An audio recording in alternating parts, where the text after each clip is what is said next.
Timeout. All right. Remember, we're a team that plays together. Listen, the winning will take care of itself. We just have to get everyone involved. In interscholastic sports, we celebrate what makes every one of us unique. And in the pursuit of a common goal, everyone in the huddle, in the bleachers, and in the community comes together. This message presented by the SDHSAA and the South Dakota Interscholastic Athletic Administrators Association. We are the NFHS. That stands for the National Federation of State High School Associations. But really, what we stand for, together with the SDHSAA, are the 29,000 high school sports and performing arts students in South Dakota. And so, we stand.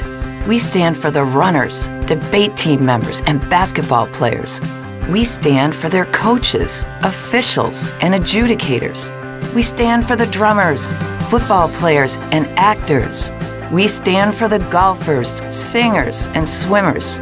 We stand as the national leader and advocate for these essential activities and all who participate in them and make them possible, because it is our purpose to ensure that high school students get to play, perform, and compete together. To learn more about who we are and what we stand for, visit nfhs.org.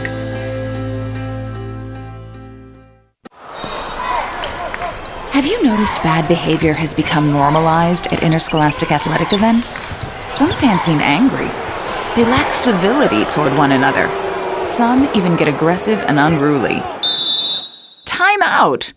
What is going on? This has to stop. Let's not forget, school sports aren't just about winning. And they're definitely not an excuse to take your frustrations out on the official or the opponent. They're about teaching lessons like perseverance, respect, and empathy, so students can learn and grow as people, not just as players. We all have a role to play in setting a good example for our students and teaching them these important values. So fans, it's time to step up your game and behave positively at interscholastic athletic events in South Dakota. This message presented by the SDHSAA and the South Dakota Interscholastic Athletic Administrators Association. What's the biggest myth about interscholastic performing arts? That you have to be the most talented or experienced to participate. The truth is, anyone can be a part of their school's performing arts. There are countless opportunities for students to participate, from theater, choir, and band to speech and debate. The bottom line, if you want to perform, there's a place for you. This message presented by the NFHS and the SDHSAA. Why are interscholastic sports called the last classroom of the day? Because they teach students important life lessons like teamwork, accountability, and perseverance. School sports are so much more than a game. They're about developing the whole person. That's why they're an essential part of every student's education. Encourage your student to participate in the last classroom of the day. Interscholastic sports in South Dakota. This message presented by the SDHSAA and the South Dakota Interscholastic Athletic Administrators Association. All right, folks, let's get started. Parents, thanks for coming. As many of you know, I'm Coach Mather. Tonight I want to talk about the season, of which I only have one expectation, that everybody gets stronger. When I say get stronger, I'm not referring solely to physical strength. Sure, we'll be in the weight room, we'll be running stairs, but we're also going to focus on developing mental toughness and grit, because those are the characteristics that allow us to achieve greatness both on and off the court. So, how do we develop those things? By getting comfortable with a challenge, by cultivating the confidence necessary to overcome adversity in all forms. That's why I coach. That's my purpose. Every member of this team can lean on me, and I'll teach them how they can lean on themselves and each other. This message presented by the SDHSAA and the South Dakota Interscholastic Athletic Administrators Association. Attention high school sports fans, are you an armchair official? You know, the parent or fan who constantly yells at the referees and loves to let everyone know just how bad you think they are. Well, if you think you could do better, then get in the game and prove it. It's time for you to suit up and make the calls where they actually count. Every sport in South Dakota needs more officials. Sign up today at highschoolofficials.com. Timeout. All right! Remember, we're a team that plays together. Listen, the winning will take care of itself. We just have to get everyone involved. In interscholastic sports, we celebrate what makes every one of us unique. And in the pursuit of a common goal, everyone in the huddle, in the bleachers, and in the community comes together. This message presented by the SDHSAA and the South Dakota Interscholastic Athletic Administrators Association. We are the NFHS. That stands for the National Federation of State High School Associations. But really, what we stand for, together with the SDHSAA, are the 29,000 high school sports and performing arts students in South Dakota. And so, we stand. We stand for the runners, debate team members, and basketball players. We stand for their coaches, officials, and adjudicators. We stand for the drummers, football players, and actors. We stand for the golfers, singers, and swimmers. We stand as the national leader and advocate for these essential activities and all who participate in them and make them possible. Because it is our purpose to ensure that high school students get to play, perform, and compete together. To learn more about who we are and what we stand for, visit nfhs.org.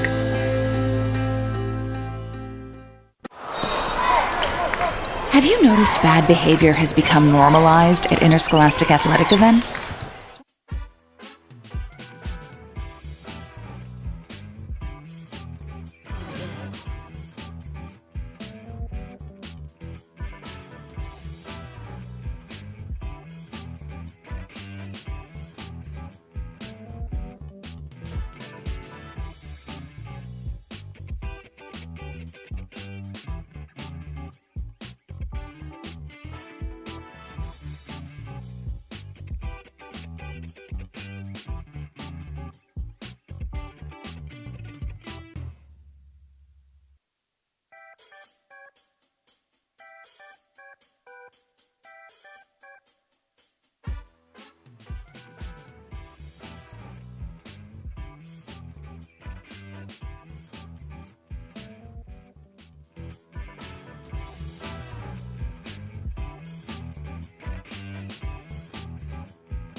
Good morning, good afternoon, anyone out there watching our stream today. We are here in T for the 2024 AA Quarterfinal Girls Soccer Tournament here. Today's matchup sees the T Area Titans battling with the Sioux Falls, Washington Warriors. I'm joined along with Chris Murray today. Shad Hockey is not with us, so Chris is going to be bringing us all the action, and I'll chime in whenever I know something that he's talking about.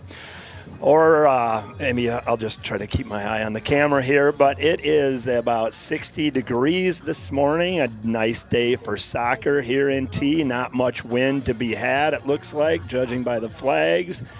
So, yeah, what are you looking for today here before our lineups, Mr. Murray?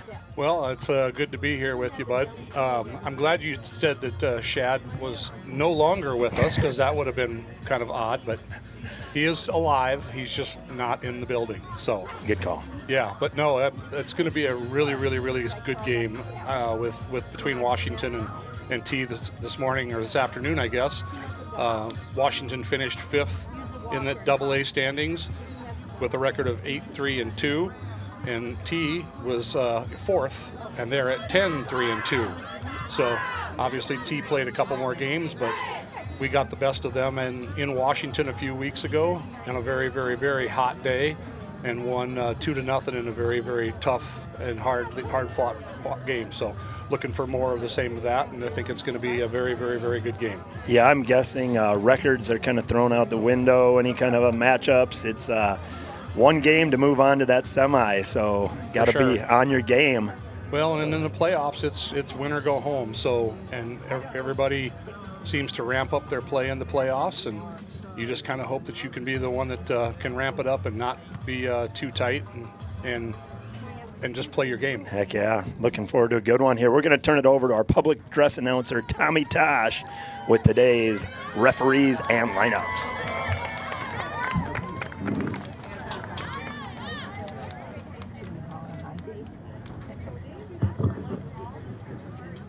Good afternoon, ladies and gentlemen. T Area High School welcomes you to quarterfinal round action in the 2024 South Dakota State High School Activities Association Soccer Championships.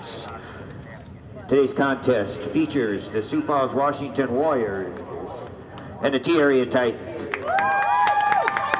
Ladies and gentlemen, at this time we ask that you please rise as we honor America with the singing of our national anthem.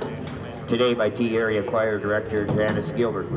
Proper respect is to remove all headwear, face the flag, and place your right hand over your heart.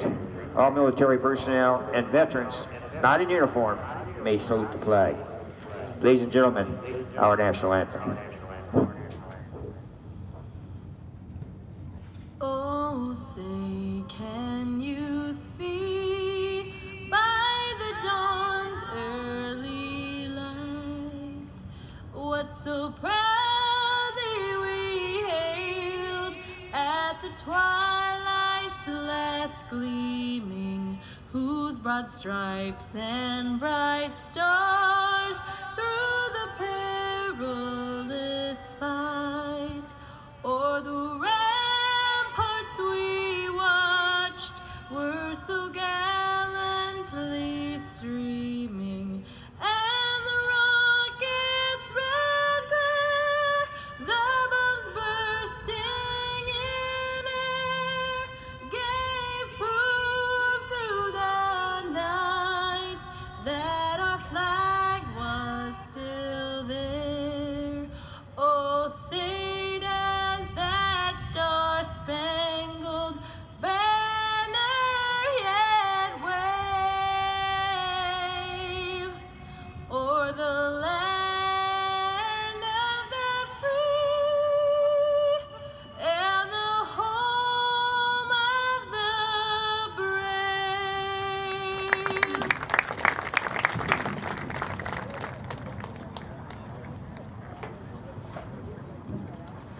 The schools participating in this event are members of the South Dakota High School Activities Association, and they have adopted the rules under which this game is conducted. A strong commitment to excellence, fair play, and sportsmanship are all vital to the success of this soccer game. The Activities Association and their lead partner, Sanford Health, their financial partner, Dakota Bank, their community partner, Farmers Union Insurance, their military partner, South Dakota Army National Guard, and proud corporate sponsor, Billion Automotive, appreciate your recognition of the values being taught at this educational event. We have the potential for a great game. Let's make it happen with your positive support. The officials for this contest today are Natalia Bednarzik, Jason Brunson, Grant Carlson, and Nicole Hogestead. They are registered by the State of South Dakota High School Activities Association, and they have worked hard to learn the rules and administer them at this event. We request that you respect their honest efforts in officiating this contest. October 6th through October 12th is the South Dakota High School Activities Association Fall Officials Appreciation Week. Each year these officials attend clinics, region meetings, complete rules meetings, and take tests in preparation for the sports season. During the season, these dedicated men and women take time away from their personal schedules and families to provide opportunities for the thousands of student athletes that participate in South Dakota High School Activities Association activities. We thank you for your continued dedication to the sports you officiate. At this time, we ask that you would show your appreciation by giving a big round of applause for these outstanding officials.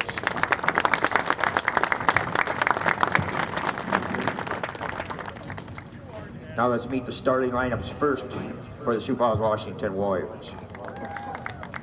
The junior, number 1, Ella Top. A junior number 2, Adeline Reese. A freshman number 3, Josie Pritchett. Senior number 7, Isabella Messenbrink. Sophomore number 8, Abby Centino. Sophomore number 9, Sarah Perung. Sophomore number 10, Naomi Pokella. A freshman number 12, Grayson Dubazar. Sophomore number 13, Amaya Colbrack. Sophomore number 14, Elizabeth Morgan. Freshman number 18, Lila Ratzlock. Assistant coaches for the Warriors, Mark Urich and Dave Danclair, and head coach Logan Schaefers. Now let's meet the starting lineups for the T-Area Titans. A senior number 9, Kendra Nielsen. Junior number 10, Ellie Clayberg. Senior number 13, Maya Newhart. Senior number 15, Elena Ott. Senior number 19, Chloe Wilson. Junior number 20, Olivia Johnson. Sophomore number 23, Kate Giles. Junior number 25, Sage Hoffman. Senior number 26, Kaya Leetlander. Senior number 37, Abby Munson. And senior number 38, Reese Hammerquist. Assistant coaches for the Titans are Brooke Piper and Jasmine Sumich, and the head coach is Mark Anderson. Let's play some high school soccer. All right, there we have it, the starting lineups for today's action. Again, I'm joined with Chris Murray, soccer extraordinaire, expert, whatever you want to call him. That's what he is, as long as it's good. So these two teams, what happened the first time these two teams played? I know the score, but I don't really know the story of the game or kind of how the flow went or anything like that. So what do you got on that? Well, the last time they met, T came out ahead at Washington 2-0. It was a very, very, very hot day. I'm not sure why they don't play more night games. I love the games under the lights, but that game was an afternoon game, and it was very, very hot. Today's going to be really, really interesting, too, as the normal head coach for Washington girls is not here. Logan is at his little sister's wedding today. Oh, wow. So instead, they have Coach Dave Dancler from the head coach of the boys running the girls' team today, which I think is very, very cool and very, very interesting. Dave's a great guy. What an opportunity too for him just to be at the helm in a huge game, and for sure. Wow, that's interesting. Well, hopefully the Titans can start off a little as fast as they did against Rapid City Central, but we'll see. This is a very, very young and very, very talented Washington Warriors team, so we're gonna have to play our best.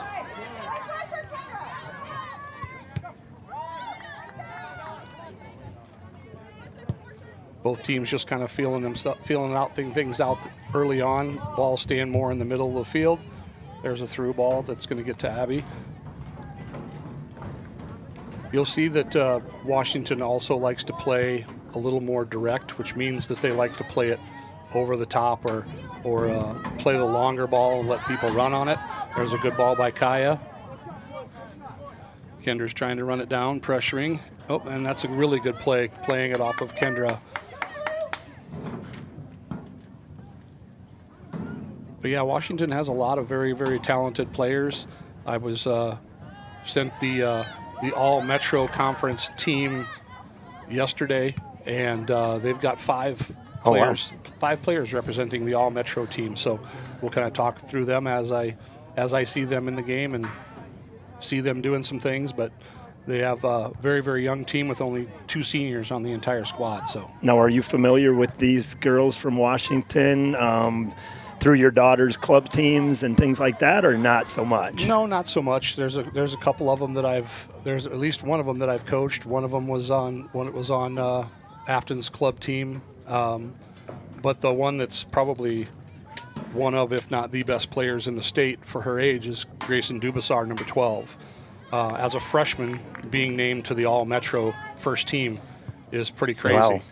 And she's extremely talented, very, very, very high-energy player, has a very, very high work rate, and really is the leader of this team as a freshman, which is pretty much unheard of in the AA ranks.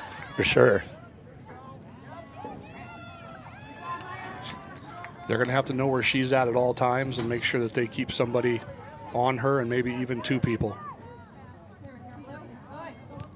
You know, and having said that too, what are you thinking like right now as far as Coach Mark Anderson goes, like some of his keys to replicating that first victory? Well, I think it's always going to be difficult to replicate when you play that well, but I think it's just one of those things where they have to come out and play fast. They have to play clean, meaning that they don't turn the ball over needlessly, and they need to be aggressive. And there goes Dubasar, a little bit of a heavy touch, but no, they're going to have to possess the ball, which they've done a great job of doing pretty much all year. And really, probably the single biggest thing that they're going to have to do is take advantage of their opportunities to score. And that was something that they did a great job against Rapid City Central in the first round of the playoffs. But they have had times in the season when they've struggled to score, where they get a lot of shots or a lot of opportunities and either turn it over. That's a really good ball. But they'll either turn the ball over, or they'll just not put a good pass on the ball, and it'll go high or wide or whatever the case might be.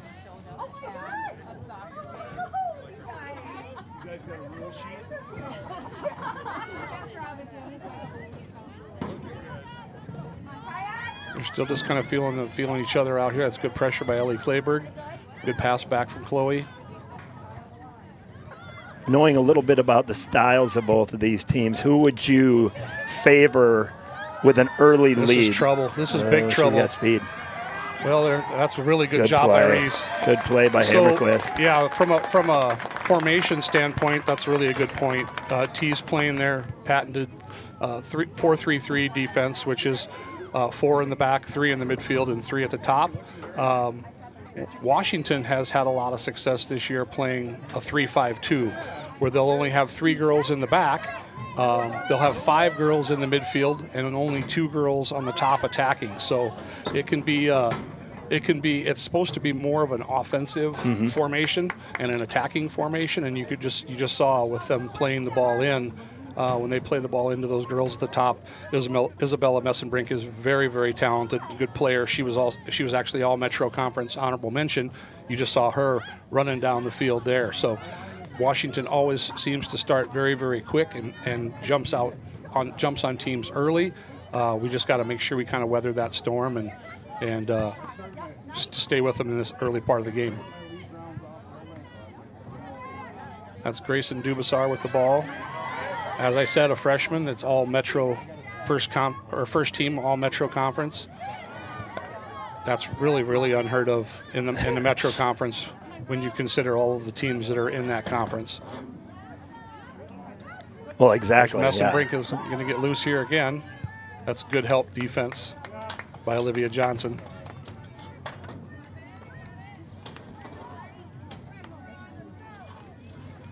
So yeah, Washington has some representatives from the All-Metro Conference in about every level on the field.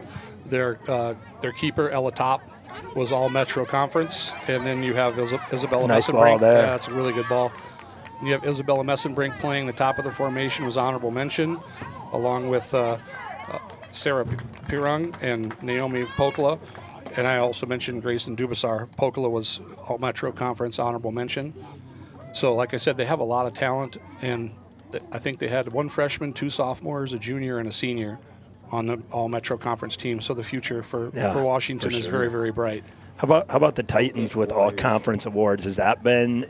I haven't seen. I haven't seen the ESD, which is Eastern South Dakota Conference, but I haven't seen. That's a good move by Lou and a foul. She has a talent for that. Yeah. Would have been nice if it was a little bit more in the box, but that's a great play by Lou. No, but I haven't seen anything on the ESD side. I'm not 100% sure how these all-conference awards work. My guess is that coaches can nominate. I believe that's how players. It is with other sports. I know, like basketball. Yeah, the coaches nominate their own players for all conference, and then the coaches. Oh, that's a great ball. Oh, got a head on it, but not enough. But the got coaches a corner nominate, coming here. It might have deflected off of Washington. It appears to be a corner here for the Titans. Corner kick, Titans. We got Kaya in the corner taking this one. Really good ball, a little long, but perfect. Ellie got her head on it, but not enough. That's a shot. Oh, that was some good pressure there. Yeah, I was going to say great pressure, great way to follow it up. Goal kick, Warriors. But that's what I was talking about with taking advantage of those opportunities. Corner kicks traditionally have been a great way for the Titans to score. We haven't done a lot of that this year, and so if they can figure out that's just another way for them to put goals on the board. But I would expect the ESD conference, I guess the honor of the all conference to be probably announced sometime later this coming week.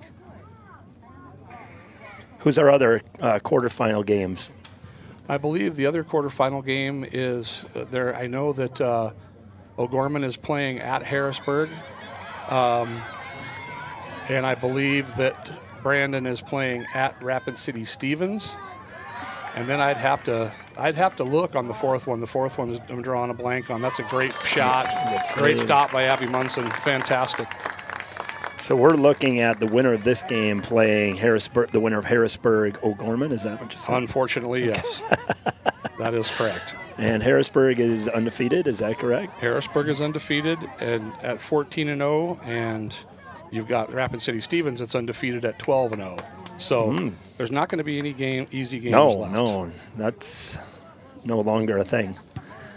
Oh, that's the other game. I should have known that one. Aberdeen Central is actually playing at Roosevelt, so that'll be another really good game. There's no there's going to be no easy games. Yeah, the semis are going to be equally. Great cross. Great nice job by Abby coming out. Wow. That's great pressure and great run by Isabella Messenbrink on that one, number 7. Abby continues to just gain confidence week after week after week and just continues to do better and better. Kind of makes you sad that the season's going to be over. The season's going to be over soon because she's playing so well.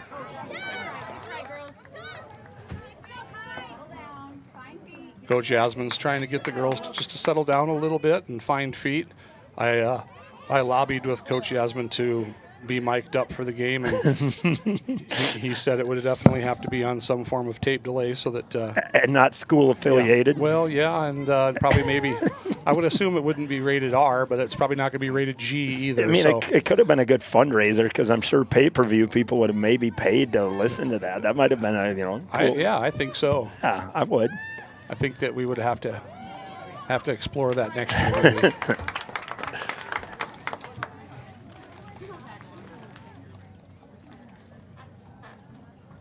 Yeah, it's going to be interesting here. Which team lights the lamp first? I'm using a little hockey terminology there. Oh, yeah. No, that's... But, yeah, just to, like you said, there's just definitely a postseason feel to this one, too. Yeah, you can just kind of feel the electricity in the air with the girls and stuff today. And so, like I said, you get some of them playing a little bit tight. Yep. And it's human nature, yep. Yeah, for sure. You don't know how you're going to respond. You might be really excited, but you want to play your game that makes you who you are. Absolutely. And it's probably going to be whoever makes the first mistake is probably going to be the one that's going to be down in this game. Good step by Chloe Wilson. That's a great ball. Staying. It's staying. Kaya's there. She got a little bit of a whiff on it. Yep, a little bouncer there, too. Yep. For those that have never played the game before, trying to run at that speed and using your legs to run as fast as you can go, and to get a touch on a ball or even just touch the ball is one thing, but to do what you want to do with the ball, that's why these girls have been playing since they've been Correct. 5 years old, and that you can see that mistakes are made, which is perfectly fine. Oh, that's great pressure by number 3. That is great. That's freshman Josie Pritchett going at it with Chloe. But no, like I said, when I coached, I told the girls the perfect soccer game has never been played, and you're not going to be the first one to do it, so don't even try. That's right. But continue just to try to be the best you can be, and you make a mistake, you learn from it, and do the correct next it and move yep, on. Do the next right thing. Yep, have the memory of a goldfish. It's a good play by Kate. Yeah, you can see how the Washington's 3-5-2 is really making it tough in the midfield for us because we're a little outnumbered in the midfield. Right, just to get any kind of... That's a really good play by Kendra. She's in. Oh, needed somebody on the back post. Oh, who was there? Kaya was on her way, but just couldn't quite get there. That was a great play by Kendra Nielsen. Needed a little more of a miss hit there by Kendra. Well, maybe taking a little bit off, but if you take any off, it's in danger of not getting through. So I think it's just going to be one of those deals where somebody's got to get on that back post a little bit quicker. Fine little window in there to get it in. Yeah, for sure. That was a great ball. She did. Great move to get loose and a great ball to have a chance to score. And again, that's what I mentioned with taking advantage of your opportunities. Yeah, you never know. You never know what ball is going to be the one. You just have to be available and ready and in the right positions and hope it all comes together. That's a great hustle by Lou. Here we go. That's a shot by Chloe, a little bit outside. Yeah. That's believe it or not, at 35 yards out, that's in her range. You know, and it's another one of those things, too, from that long out in a game of this magnitude as a goalkeeper, you know, if you get a little short hop, if you get one that bounces big. Well, I think the biggest thing is just challenging the keeper. You have to put it on the frame, though, to do that for the most part. And if you can show that you can shoot from the outside, that pulls the defense forward, and then it just makes that much more room for the girls that are playing at the top of the formation. Yeah, so it basically sets it up for everything else. Yeah. Yep, they feel like they have to come out and guard you farther out than maybe they would think that they would have to. Good move by Lou. Good patience. It's a good cross. Yeah, you can see how Washington really just hunkers down on defense, even though they're playing a three-back system. Yeah, they're playing a three-back system, but their outside wings really do a good job of getting back and playing defense. There we go. Wow, that was a great play by Kendra to keep that ball in front of her. A little pressure in front of the net here. Ball just kind of pinballing around. This is a shot. That's in. Get in. Oh. That's a great ball by Lou. That's what they got to do. Yep. Keep firing. Yep, keep firing. And one of those it's a law of averages. Mm-hmm. Keep them on the frame and make that goalie make a play. You know, I'm more of a hockey guy than soccer, and it's the same type of thing you hear coaches talk about when there's just overpassing. At some point, you just have to put the ball at or the puck for sure. Yes, 100% at the goalie. Agree. You know, 100% agree. And hockey those guys are insane. Oh man, those guys are so talented. It's unreal. Nuts. It's nuts. I know they have a stick, but if you've never held a hockey stick before, it doesn't seem to me like that would be a big assist. No, while you're on skates, while guys are leaning on you, pushing on you. Yeah, and at the speed they play, I can't even roller skate. I think I about broke my wrist and tailbone in junior high at a skate party. So to see those guys do that on ice skates is absolutely and the size nuts. of some of them. Obviously, some are tiny too, but they're just so fast. Yeah. It's just like I don't know if the human body is meant to go that fast, and then to do the things. Oh, that's a good ball. That's going to be a little bit deep. Abby came out perfect. But no, the hockey side is those guys are just supremely talented. Just under 24 minutes left to go in this first half. We're still deadlocked at zeros here. T's been getting the most of this. Oh, I'd like to see Kaya carry that ball a little bit and make that defender come up like we talked about. That's a great ball by Maya. She tried to play it off Kendra and didn't work. Titans, to me, look really aggressive today. Like they're not backing down. They're trying to make things happen instead of waiting for something to happen tonight. Well, that's kind of what you always want. You want them to be proactive rather than reactive. And there are times when we've shown up to play a game and just kind of like we're waiting to see what's going to happen before we decide how we're going to play. And I think if you can impose your will onto someone, so to speak, I think that's a great move. That is. Good ball. Oh, there's a little physical contact there, but no shoulder to shoulder, so no call. It's a good job by Ellie to slow down that midfielder.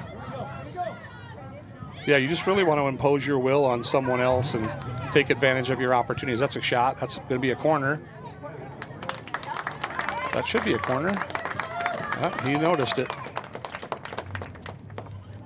But again, there's a shot from distance to try to pull those defenders out. And it creates a play now with a corner.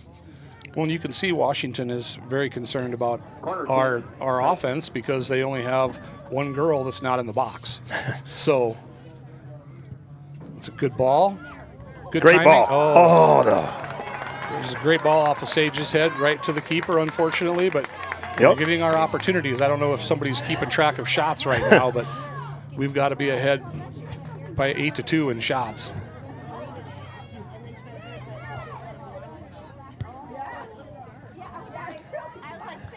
Good ball. It's a really good ball by Ellie. Good run from Lou. Change it up. Oh, she went around. Nice move. That's tough. Good shot from Sage. Right to the keeper again. Keep firing. Yeah, keep firing, absolutely. Keep the ball on this half of the field. Nobody's getting any advantage from the wind today, so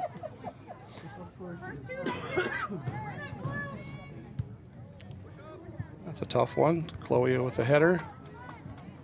You'd like to see those kicks like that not hit the ground, but when they don't go anywhere, really, that's kind of tough. We're doing a really good job of playing second ball. That's a really good pass from Kaya. That's really physical, good defense. There. Yeah, that's really good in physical defense there. I can't see her number from here, but that was a really good play.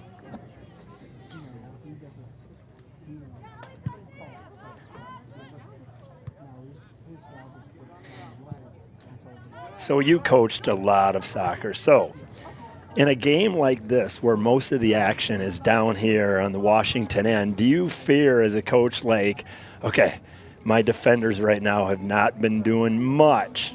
Are you worried they get a little lax and all of a sudden, you know what I mean? Is that a coach in your mind or 100%, not really? 100% for sure. And I think that's kind of what happened in the Rapid City Central. That's a great ball from Chloe. Go get it. Oh. But that's kind of what happened in the Rapid City Central game when we allowed Rapid City Central to score. We just kind of fell asleep there for a little bit. Yeah, it's. I've been standing back here for 30 minutes and haven't touched a ball and haven't really had to run. That's a really good ball, but it's going to be out. It's going to roll out, I'm afraid.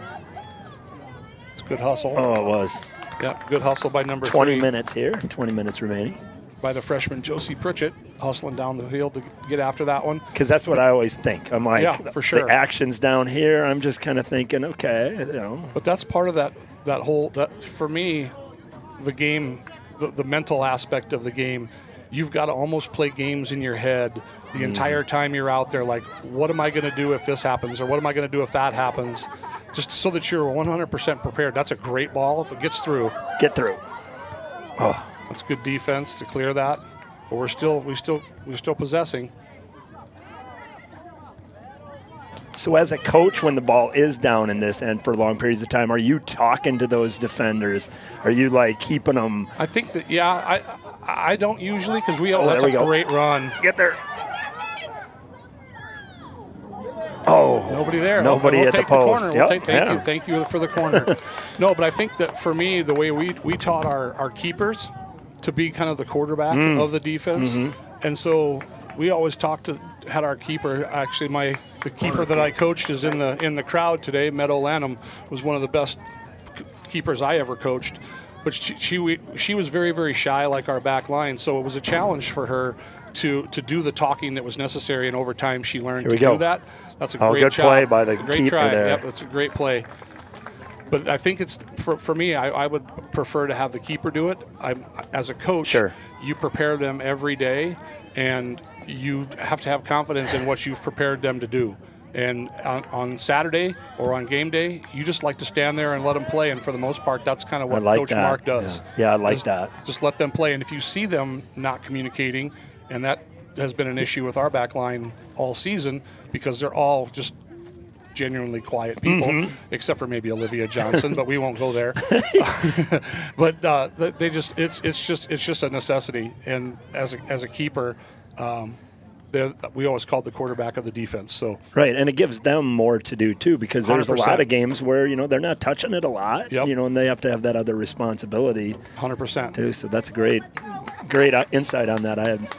But I think the other thing too is when you mentioned the ball being down in the other team's end, I think that it's easy to try to hurry and try to do something fast to get it right back quickly. there. Well, not even that. When it's down there, yeah, you definitely want to try to hurry and get it back down there again. That's awesome. But a little bobble there by Kate and a little miscommunication. That's what I'm talking about. They have to talk a little bit. That's a good hustle. Chloe. But when you have the ball and you're possessing the ball and you're scoring third, you've got to just kind of slow the game down a little bit and try not to. You just try to let the game happen instead of trying to force something or force things to happen. So Substitution number 11, Maya Carius Graves. Got a sub in for Washington. Is that our first substitution? I believe that is. Wow, that's pretty impressive. They don't sub a whole lot. They have a pretty light roster. What do they got? 18. Yeah, 18 I players. noticed that too during the lineups. Yeah.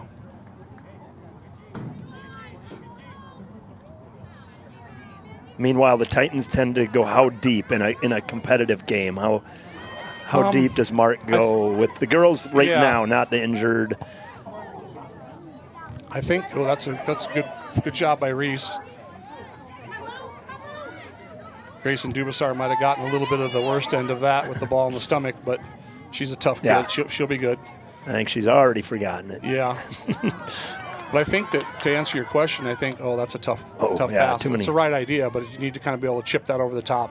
I think Coach Mark, as the games have gone in the playoffs, has kind of shortened up his subbing.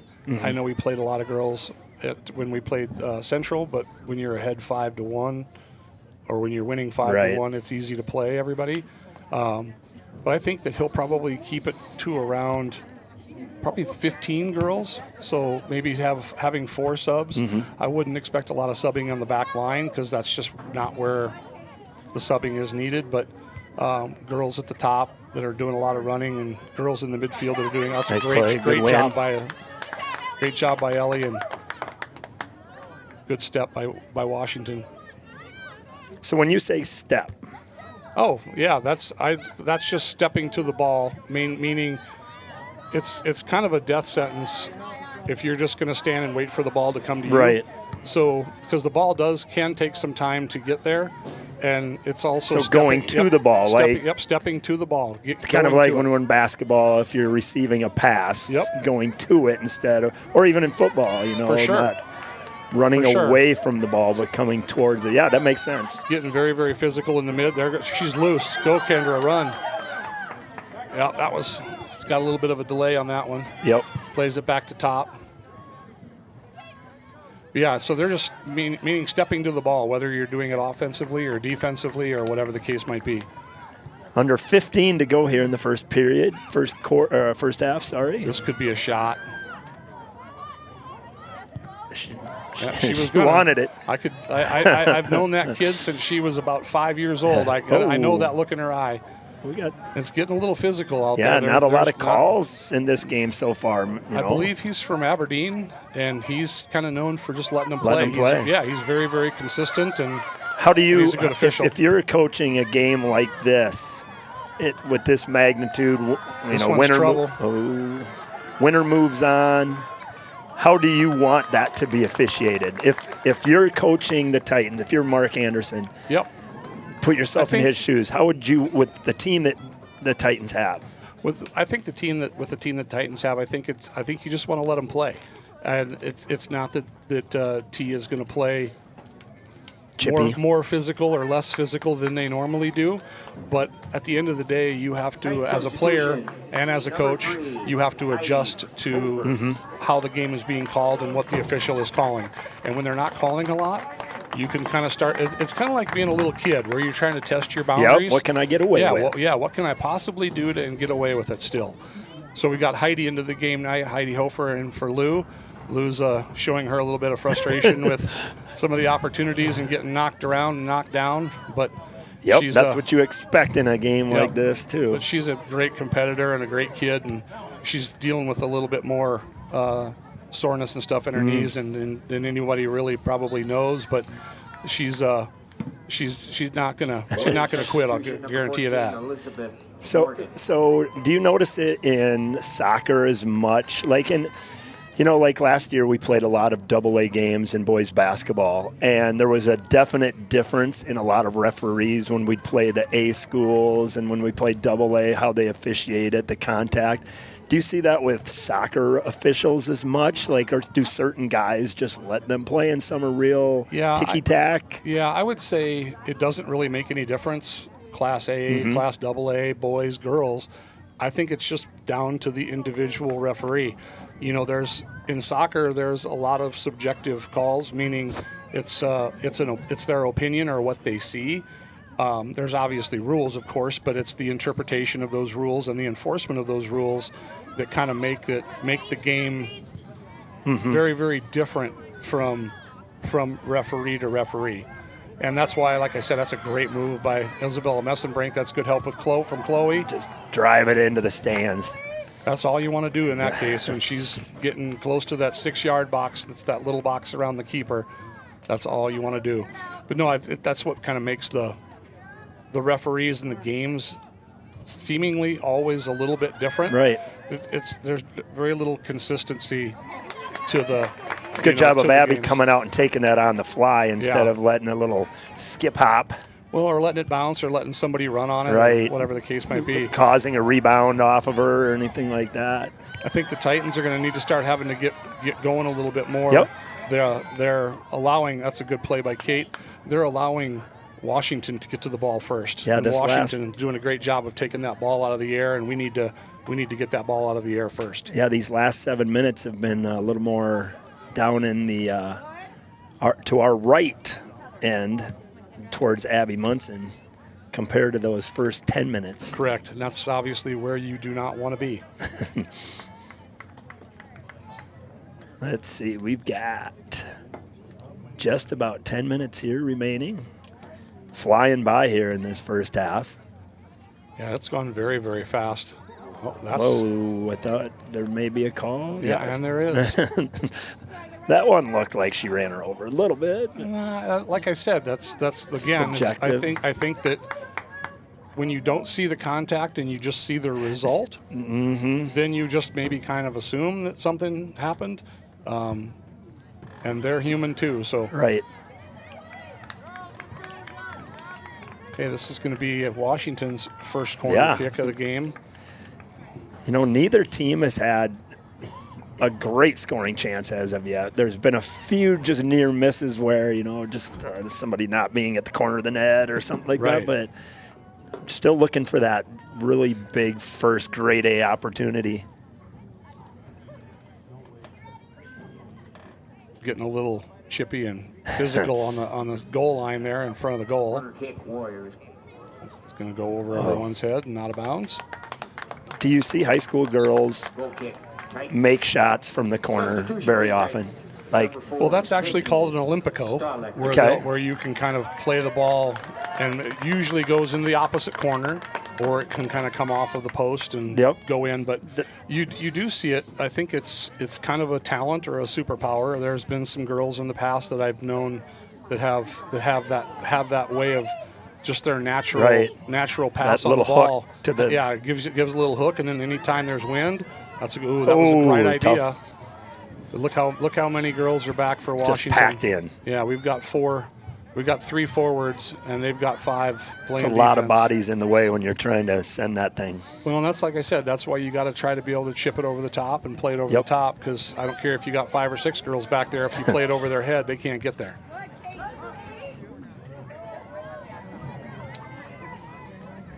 It's been a very well-played game. I was just going to ask game. you how you would describe the play so far by both teams. Well, it's just very, very even. It's just, like I mentioned earlier, it's just 2 very talented teams, very good teams, number 4 and number 5 in the state. I mean, they're going to be decent. So and in a game like this, you're trying to limit those dumb mistakes, those little silly plays. So you're going to be a little more attention to detail, wouldn't you think? Well, that's what you'd like as a coach. Yeah, you would sure hope so, but that doesn't always mean that's a great ball. That's what you're talking about right there, playing chipping it over that the top. Yep, playing it over the top and letting them run on it. Now we've got somebody at the top of the box that Kendra couldn't get to, but they're just going to kick it out for us.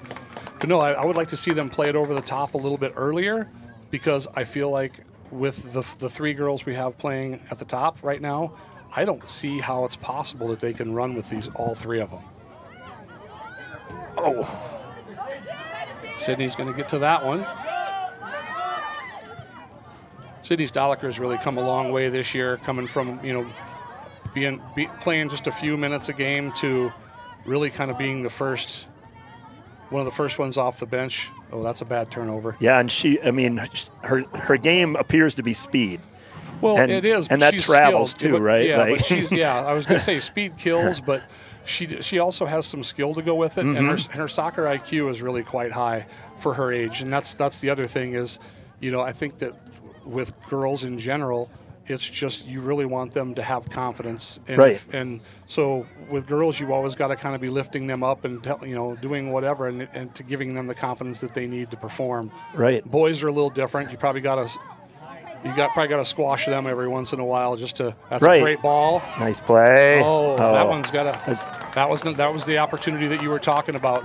That one could have very, very easily been upper left corner. I was just going to say, do you go for the far corner on that? Ideally, obviously the ball's bouncing, and sometimes you get what you get. Yeah, people don't realize how difficult it is to score. If scoring was easy, everyone would do it. Exactly, and it'd be 12 to 11. Yeah, but I would compare it to like playing golf. It's kind of where you're looking, where your body is facing, is going to kind of determine where the ball goes. And the problem with soccer is your mind is, that's a good ball. Kept it in. And in soccer, you have, roadblocks in your way. You have all these little. The biggest roadblock is probably between your ears. But it's because when you're shooting, what's the one thing that you need to know? Well, there's 2 things you need to know. You need to know who's in front of you, which is generally the keeper, and where the goal is.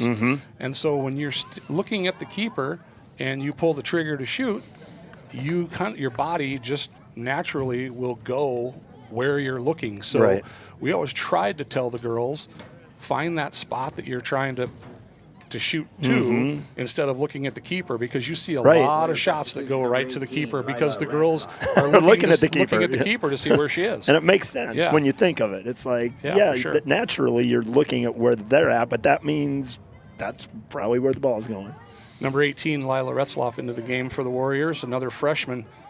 I'm really impressed with these girls. I was at the game the other night when they played Mitchell in the first round, and they were gassed. They've worked their tails off, and by the end of that game, both teams were just completely gassed. They didn't have anything left in the tank, but they were able to pull it out after 2 overtime periods, so 100 minutes of play, and then PK shootout to move on to this round. So that's a good ball. What's that? Wow. And that's another thing you might want to add for anybody out there, that how does a scoreless or a tie game in the regular continue? Season, in the regular season, if you tie, you just go home, and probably neither team is overly happy. But in the playoffs, you've got to have a winner, so they'll play 2 10-minute periods. 2 full 10 minutes. 2 full. Yep, it's not golden goal. Right. She's a little bit. that one kind of might have hurt her a little bit. That's what I thought too. She's limping a little bit.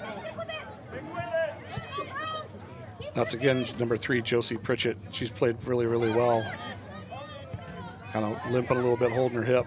But no, so you'll play the 2 full 10-minute periods, and it's not golden goal. So if you score 3 goals in the first period, you're still going to play the second period. So it could be 0-0 and end 5-4. Yep, for sure.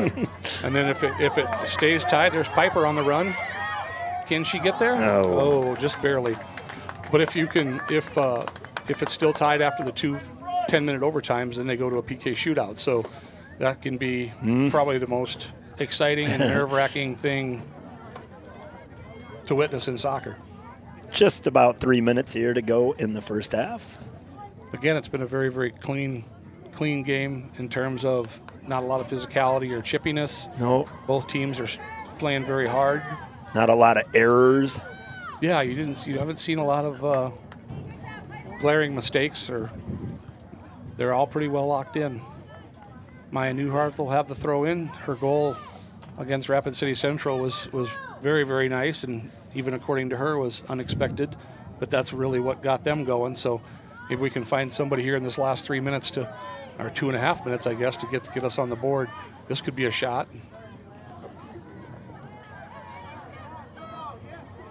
No, this is a rare. That's a good ball. Oh, that's a great play by Ella Top. Yeah, and Piper was in the perfect position there for that too. rebound. So, yeah, if she bobbles that at all, or that comes off of her hands at all, Piper was right there. So as far as players go, we've played a lot of warm weather games on this turf this year, it seems. And today, 60 degrees, kind of overcast, nice cloudy. I mean, are you preferring that as a player? 100%. Yeah, 100%. I prefer it as just a human being, as a dad, as a coach, as a man, hoodie. as a whatever. Yeah, I can wear shorts and a hoodie, and that's a good day right there. Yeah, it's definitely nice even to stream it. It's easier to see the action. You don't have the sun glaring down on the turf, and I don't have to sit here sweating with you. The air conditioner, I don't even know if it's on up here. So what air conditioner? Nah, I'm just kidding. It's getting a little bit physical. Here we go, a little run out. A couple of girls on the ground. Hopefully she's okay. Another girl limping. That's a tough one. Just approaching the 1 minute mark here. See if the Titans can sneak one in before the half, which would be huge. That would be.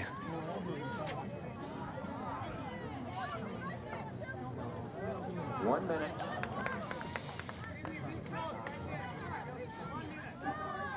Kind of interesting that Washington has kept their best player, in my opinion, I guess, Grayson Dubasar, in at attacking mid. But we've done a really good job of kind of neutralizing her and not letting her hurt us. That's a really good ball from Heidi. See if we can make something happen in the next 36 seconds. It's a good move by Liv. Strong. Yeah, that's Grayson Dubasar. Yeah. She is so tough. Good ball again.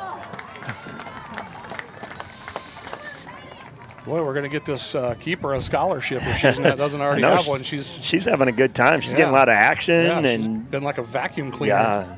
Just played very, very well. 9, 8. Tommy Tosh calling out the final seconds of this first half. Yeah, that should do it for the half. 3, 2, 1. And there it is. So we go to halftime of this quarterfinal South Dakota Class AA girls soccer game, and we are scoreless. We're going to take a little break here, and we'll be back, and we'll finish it out with that second half and see what happens.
Timeout. All right! Remember, we're a team that plays together. Listen, the winning will take care of itself. We just have to get everyone involved. In interscholastic sports, we celebrate what makes every one of us unique. And in the pursuit of a common goal, everyone in the huddle, in the bleachers, and in the community comes together. This message presented by the SDHSAA and the South Dakota Interscholastic Athletic Administrators Association. We are the NFHS. That stands for the National Federation of State High School Associations. But really, what we stand for, together with the SDHSAA, are the 29,000 high school sports and performing arts students in South Dakota. And so, we stand. We stand for the runners, debate team members, and basketball players. We stand for their coaches, officials, and adjudicators. We stand for the drummers, football players, and actors. We stand for the golfers, singers, and swimmers. We stand as the national leader and advocate for these essential activities and all who participate in them and make them possible, because it is our purpose to ensure that high school students get to play, perform, and compete together. To learn more about who we are and what we stand for, visit nfhs.org.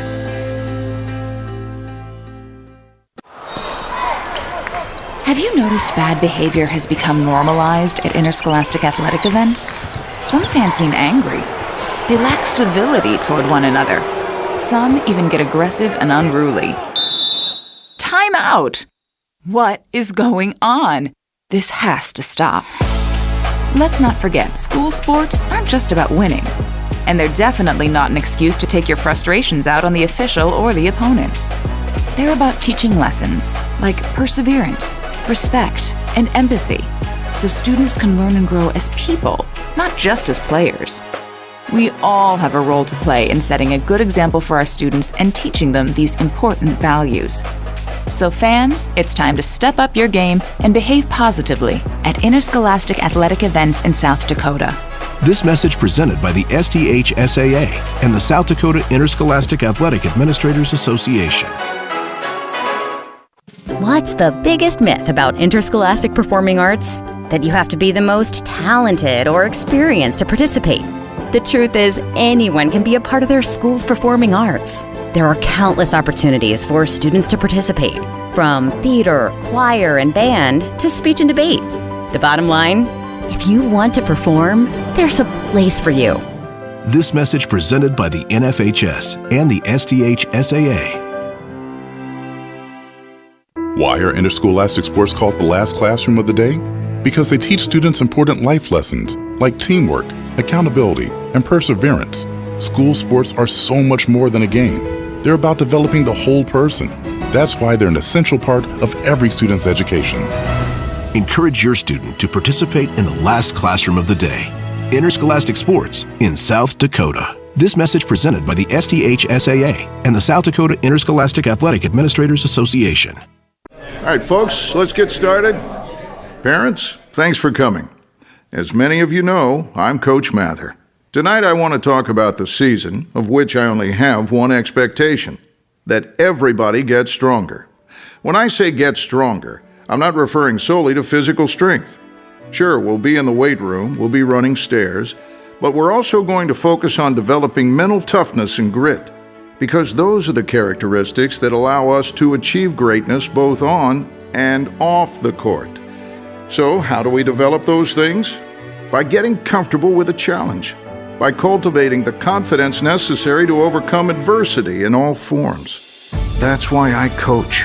That's my purpose. Every member of this team can lean on me, and I'll teach them how they can lean on themselves and each other. This message presented by the SDHSAA and the South Dakota Interscholastic Athletic Administrators Association. Attention high school sports fans, are you an armchair official? You know, the parent or fan who constantly yells at the referees and loves to let everyone know just how bad you think they are. Well, if you think you could do better, then get in the game and prove it. It's time for you to suit up and make the calls where they actually count. Every sport in South Dakota needs more officials. Sign up today at highschoolofficials.com. Timeout. All right. Remember, we're a team that plays together. Listen, the winning will take care of itself. We just have to get everyone involved. In interscholastic sports, we celebrate what makes every one of us unique. And in the pursuit of a common goal, everyone in the huddle, in the bleachers, and in the community comes together. This message presented by the SDHSAA and the South Dakota Interscholastic Athletic Administrators Association. We are the NFHS. That stands for the National Federation of State High School Associations. But really, what we stand for, together with the SDHSAA, are the 29,000 high school sports and performing arts students in South Dakota. And so, we stand. We stand for the runners, debate team members, and basketball players. We stand for their coaches, officials, and adjudicators. We stand for the drummers, football players, and actors. We stand for the golfers, singers, and swimmers. We stand as the national leader and advocate for these essential activities and all who participate in them and make them possible. Because it is our purpose to ensure that high school students get to play, perform, and compete together.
All right, we're back here in T for the second half of the state AA quarterfinal girls soccer between the T Area Titans and the Sioux Falls Washington Warriors, and we are deadlocked at 0 after one half. I am joined alongside soccer extraordinaire, Mr. Chris Murray. Chris, just a couple takeaways from that first half before we get going, and maybe a couple keys moving forward here in this. Well, I don't think the keys really change. I think that it was a very cleanly played first half by two very even teams, two very skilled teams and talented teams. Again, I think it's just going to be who makes the first mistake or who takes advantage of their opportunity first. This game could be a 1-0 game, or who knows? It's could been be very looking well at some extra minutes here. Yeah, well, I think it's playoff soccer, and right. I was just texting with another soccer dad, and Harrisburg and O'Gorman are tied 0-0 at the half as well, and so. And Harrisburg, who has dominated this season, right? They've dominated every season, let's be honest. They've dominated for the last 5 years, but it's a different thing. But it's a completely different thing, and Harrisburg's playing with a bunch of girls that have never been in the playoffs before after they graduated 13 right. girls. So they've been around it, but to be in the thick of it and on the field doing it is a different thing, too. It's completely different, and there's a huge difference. It's kind of like the difference between watching the NBA and playing in the NBA. There's a little bit of difference. Just a little bit. But, yeah, so that's the other quarterfinal game going on right now, who the winner of this one will play the winner of that one. So that'll be an interesting one to keep your eye on. So as a coach, again, I always like to get your input because you've coached a lot of soccer. What do you say at halftime there? If you're both teams, like if you're the coach of both teams, if you're the Titans coach, if you're Mark Anderson, what are you telling the girls at that point? I think it's just keep in the game, keep your head in the game, slow the game down in your head, and just play the game. You've played this game at a high level for a number of years. Most of these girls were on the team that won the State A championship. This isn't your first rodeo. You've been here before. You've done everything that we've asked you to do all year long. We just need you to do more of the same and just continue to do that. And I think that you've just got to continue to be aggressive and push the pace and try to, like I said before, impose your will on the other team. And I think if you're Washington, it's a lot tougher, in my opinion, with a coach who hasn't been around these girls. I haven't really paid a whole lot of attention, but I haven't seen. That's a great ball. She cut inside. This is the opportunity we were talking about. Oh, good. Noah was prematurely celebrating. He was. That's a good shot, a little wide. Noah in his hot pink penny over there. He was probably distracting the girls from. Instead of looking at the keeper, they may have been looking at Noah. And that's why the ball went wide that side, I'm guessing. It's a great ball here. Another run out by Grayson Dubasar. So you made mention of Washington's head coach at his younger sister's wedding. Is that what that is correct? That's what I'm told. Now the question is, does he have the phone out? And is this game going on right now? Do they hear your voice wherever the wedding is taking place? If that is the case, congratulations, Logan's little sister. I guess that stuff comes first. I don't think I probably would have done that. I would have probably made my little sister reschedule. But I know how little sisters are, and they usually have us big brothers wrapped around their little finger. There we go, a little run out. A little run out by Lou. That's good physical defense. That's shutting her down. Oh, it's got to be out. That's got to be a corner. Oh boy, I don't know how that's not a corner kick, but I'm thinking maybe they have your play-by-play here, like somewhere in a room. Well, yeah, maybe. Do you think I should give like the toast, or what is that? What do they do? What is that with the best? You could. The best man, Yeah, you could. Wishing them well and all that fun stuff. Yeah. But no, I think that if I were the Washington, that's got to be a handball. You're wishing him well, but you're wishing him well in soccer, but for next season. Well, I'm wishing her sister well. Okay. I mean, like, I don't know what his role in the wedding is, but, he probably doesn't have a lot of responsibility. But, I think that with the coach that has taken over for him, I'm not really sure how you handle that because you haven't practiced with these girls. You may know them from school or from soccer a little bit, but you really haven't. Right. You really haven't been. So you're relying on them to do their thing. Yeah. So it's like I think it's just really kind of general instruction. Yeah. Keep working hard. That's a good shot. That is. Noah with a save right there. Yeah, Noah with the We're going to hands. zoom in on him right there, too. Yeah. That is impressive. Oh, That's that might have hurt Noah his hand a Watson. little bit. Yeah, he's a fixture and a legend here at T 2024 graduate, now attending Augustana. That's right. Is the brother and stepbrother of two Titans out there. That's right. Olivia and Emma. Olivia Johnson and Emma Watson. Here we go. Let's see if the Titans can. Good turn by Lou. Good ball back to the middle. Oh, you got to get your head up. You got to see where you're going. There, she was right there the whole time. This is where I'm talking about be patient, and just try not to make things, try to possess the ball and just keep possession. That's a good battle. Yeah, that's a very good battle. Oh. Well, and that's going to be a foul. I thought she kind of impeded her, too, on that Yeah, she did a little bit. She knows it, too. Yeah, just a little intentional bump there to screen her. Just making friends. Yeah, let her know you're there. That's good to see that. It's good playoff soccer right there. Look at Dubasar running this craziness. Abby hops back up. No worries for the wear there. That's a real tough one as an official to either call or not to call. I mean, it was just good play. She did run into the keeper, but... Yeah, it was kind of a 50-50 ball, right? Like, Correct. Is that what you would say? Yeah, for sure. Nice chip. Try to attempt to chip over the top. What do we got here? Got the girl fouled Kate. Girl from Washington. I can't see her number. I've been saying her name a lot. Again, that's Josie Pritchett. She's played really, really well. I've been very, very impressed with her today. She's a freshman, you said, and right? she's a freshman, yeah. She's just got a really high motor and obviously plays fast and plays physical. And That's a good shot. That is. See, now that'll pull that defense out a little bit to honor that, and that'll keep girls from having Washington having 5 girls across the back line, because they know they're going to have to come out and guard that.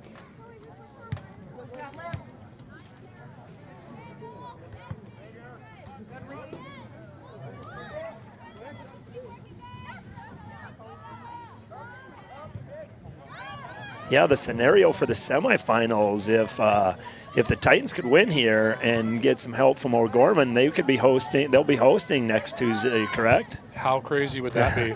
To host the semifinal and as the 4th seed. Well, and I think that if we did play O'Gorman, that's a great turn That by is. Grayson Dubasar. Very skilled. Another good turn, good move. Yeah, she's going to have a tough time when she's tried to take 1-on-3. Yeah, 1-on-1 she was great. It just got harder when more Titans were involved. Yeah, the more people you shake, the more people show up to help. And our defense has been solid all year. I think that, if Reese Hammerquist is not an all-state center back, I guess I don't know what an all-state center back looks like. What do you see from her that she does? Well, there's so many things. I mean, she does a phenomenal job using her body, shielding people off, whether she has the ball or whether she's trying to. That's a good ball. But her anticipation, the only thing I could say is that she's not a big talker. And again, when I coached her, I didn't even know she could talk for about the first 6 months that I've taught her, and I would agree wholeheartedly. Yeah, so just a good kid. But the other thing is you can never tell whether we're up 5 goals or down 5 goals. She's just cool steady as a cucumber and just very, very steady and very, very solid player. Well, that was kind of to no one, but there's Reese. She's kind of an eraser. She just kind of makes some mistakes go away. Like a would-be opportunity turns into absolutely nothing. Is that kind of what you say? Right. Too? Where she has a mistake from a teammate, like that pass right there, and cleans it. Yeah, she just cleans it up and makes it go away.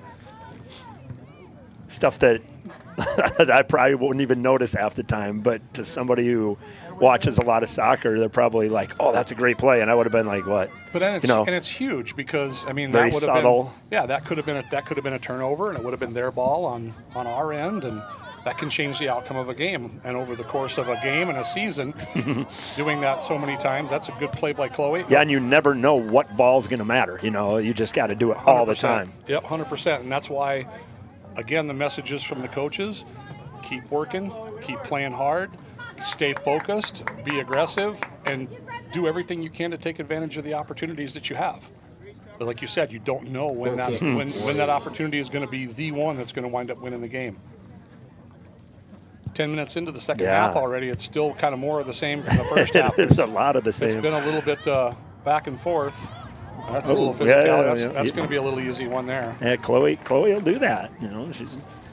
I think that's part of her game. It is, but I think she's getting a little bit frustrated with herself. And I love the kid, and there's nobody that works harder than Chloe, but she's also her own worst critic. And I know her dad and I have coached her since she was little, but I think she's getting a little bit frustrated with maybe how she's playing. Oh, okay. Some of the things that.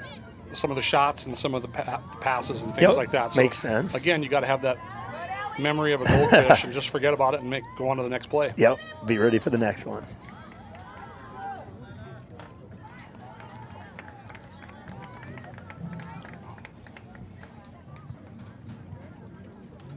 This has just been your classic back and forth. Sometimes it's on our end, sometimes it's on their end. There's a shot or a cross. Abby will clean that up. That's nothing hurt. It's going to be really interesting to see the inaugural, if you will, ESD all-conference stuff for the Titans, and the first ever. That's a tough one. Oh, and the all-state, all-state team. I have no idea where you would begin to start looking at that, and the thing that's tough about that is I don't know how a Rapid City coach or a Sturgis coach or a Spearfish coach or any others can even vote when it comes to the girls. If Mark nominated his entire starting lineup, how could you possibly vote if you're from Rapid City or from Sturgis or from the west half of the state? Because we haven't played any of them, and they have no idea who these girls are. So that, I don't know. And that seems kind of flawed to me, but. And I don't know if it's, I know in basketball, I believe it's if your record too determines how many selections you can put out there too as a coach on your own team. I don't know about that. Yeah, I don't know. I have no idea. That might be with, that's a good through ball. Abby will come out and clean that up.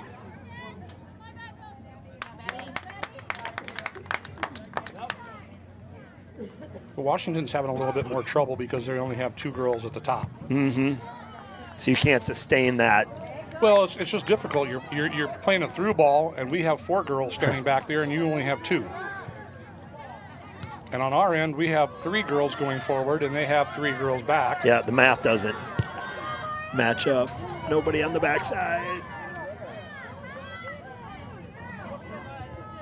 It's a good job from Kaya. Playing it off the defender.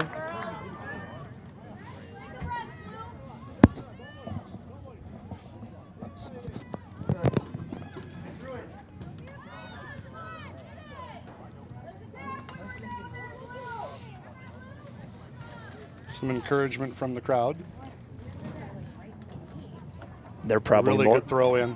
The crowd is probably much more nervous than the players at this point right now. The players are playing, doing their thing. The moms, the dads are up here living on every kick. Yeah. Every touch. And it's something that people don't realize. I read a study. Oh, that's going to be an easy one. Now, in basketball, a lot of times fans yell over the back, and there really isn't a call called over the back. Right. That actually could have been called over the back. That one could have been called, I don't know. She could have. It's PI there. Yeah, saddle her up. She could have put a saddle on her and rode her. Oh, my goodness. But I read a study once that in soccer, the average player, oh boy. Oh, that's a into dangerous the box. ball. That's very dangerous. More dangerous. Oh, sent that wide. Was extremely dangerous. Oh, you could just sense. And it was deflected. You could sense something bad awaiting in that one if you're the Titans, and you're welcoming the corner almost on this one. Yeah, you're like, oh, glad but that didn't score. But that's the one that we're talking about. That that's the one thing that could be the one that sends you on. Just a loose ball in the middle of the box. And it's looking like today, one goal may win this game. Yeah, the way these teams are playing, I would agree. Oh, boy, that was really close. All right, as you were saying, the study. The average soccer player, and this goes all the way down to kids, and when you think about, 8, 9, 10-year-old kids playing, the average soccer player makes 7 different decisions every second. And so you don't have time to get nervous? Well, you have time to get nervous, but you don't have time to listen to parents yelling, and the parents, and I've always told the girls, you hear your parents, but you listen to me. Exactly, yeah. It's like, but that's the thing is we called it sideline coaching, and we didn't need or want sideline coaches. We've got enough people trying to help but you. they're trying to do their thing. And like you said, you want them to react and respond on their own without being agreed. Orchestrated every move. Yeah, you don't want to have a remote control coach or a sideline coach or whatever. You just teach them well and let them play. And it's hard as a parent, as you know, and I know. And it's hard as a coach. But yeah, you're 100% right. You want to sit there and you feel like you're helping, and they're not hearing you. It can be hard as an announcer to not do some of that, and you may hear me say some of that stuff, but that's a tough one. That's going to be a problem. So are most games now in Class AA, does everybody have turf? I believe so. There are still a few holdouts that don't. I think the only one that I'm aware of that doesn't have turf is Pier. And I've never seen the Pier field before other than online. But my understanding is nobody wants to play there. Not even Pier. Not even Pier. Nobody. So, yeah, but because Nobody. it's an older grass field. I don't know. What's That's a really good ball? A little too strong. What would you say? Oh, she bobbled it. Ooh. You know, is the main difference with turf and a grass field? It's just the speed of the game, and the game is played completely different. I've always said when we used to play in A, we would go down to Vermilion, and they would intentionally let their grass grow long. Slow that ball. That's a great ball. Get there. Get on the end of that, Lou. Good stop. Good. Now Good cross stop. it. That Here we works go. Too. Be there. Oh, yeah. That was a good setup. But we always said that they would intentionally let their grass grow long because slowing the game down negates our speed, negates our athleticism. Yeah. So you have to play the ball different. You have to play the ball harder on the ground. You have to play the ball on the skip different because the grass, especially if the grass is wet at all, skips different than the turf. It doesn't bounce as high as the turf. I mean, there's all kinds of little things. So the game overall is much faster. But yeah, it's so. I think when we did play Pier, that was one of the comments of one of their parents is that we're not a turf team. And that's kind of a problem when you're the only one. Yeah, when you're the only one that doesn't have turf. You might want to become one. Yeah, there might be like one of the Rapid City parks at Sioux Park or whatever it is might have some grass, but I think for the most part, everybody's at turf. 22. That should be ours. 22 minutes here. Lou is down. Yeah, I think she got a little stepped on or got her toe stubbed or something. You know, one thing you don't see very often in soccer, and I've never asked you this, is timeouts. I mean, when are timeouts ever used? Like, do they use timeouts? Only if someone's injured or if they're doing water breaks. And usually when they do water breaks, it's got to be over a certain temperature. That's a good ball. Get that. Oh, I thought we were going to get a little chance. Yeah. So there are no coaches' timeouts? Nope. No timeouts. I learned something today. Yeah. I had no idea. I've never seen one, so I was always like, why doesn't anybody ever call a timeout? Like, you know, like in hockey, I'll just use that. Nobody uses – they each get one, I think, but nobody ever uses it till the end of the game to set up a play with a pulled goalie or whatever. Right. But, interesting. But, yeah, that's only when it's certain temperature. So water timeout or injury timeout, basically. And it's really not an official timeout. There's, you know, like if it's an injury and if it's a hot day, they'll let the girls go over and get a drink, but they literally have to stay on the field. They can't come off the field. They can't come outside the lines. I never knew that. Yep. That's awesome. So a lot of the girls on the bench will be grabbing their water bottles and tossing them to them and all that kind of fun stuff. Now Lou got a little dinged up on that last play again. You can tell she's not very happy. No. It's got to be very, very frustrating to want to play so bad. And not being, get over. Oh. It's a good job of Kaya being there. 20 minutes. Halfway through here. Still waiting. And you just can't even sense how that goal is going to be scored. Like you said, it's going to more than likely be some error, which is even worse when you're watching. You don't want any player to be the one who has the error that leads to it, but that's sports, so too. Yeah, for sure. You put pressure on to cause errors. Yeah, this is kind of lining up to be anybody's game, and if anybody scores, this place is going to go crazy. Yeah, this is what you hope. Rick, you might go crazy. I know, this is what you hope. And as a soccer fan, especially, if it's somebody that's just watching that isn't invested parentally or anything like that. If you're just watching, you're like, oh, this is going to be a good ending. As a parent, I'd be sitting up there going, oh, my gosh. Yeah. Yeah, for sure. It's completely different when you have a son or daughter. Yeah. Oh, that one's right off the back of her dome. Good thing she got her head turned around on that. That could have been a facial there. Hit her so hard it knocked her ponytail off. There's Reese again. Oh, that's just a little. Is she going to get in? Yep.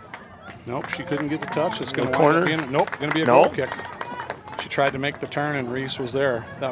There she is, erasing her own mistake. Exactly. Yeah, don't sulk in it. No. Go do something about it. Like I said, you can never, she's never smiling, never no an expression on her face. She's flat line. Yeah, you just can't tell if she's happy, sad, mad, what. But she just goes to work every day, and she's been doing it for a while. And the story around her playing center back is pretty cool, too, because last year she played center back, and in my opinion should have been probably defensive player of the game in the state championship game. But when they came to camp in the summer, we didn't have a defensive back because they wanted to get, or a center back I should say, because they wanted to get Afton off the back line and into the mid so that she could score. And Afton, your skills. daughter Afton, okay. And so they didn't have anybody that wanted to play defense. And Reese just said, I want to play in the midfield, but I want to play.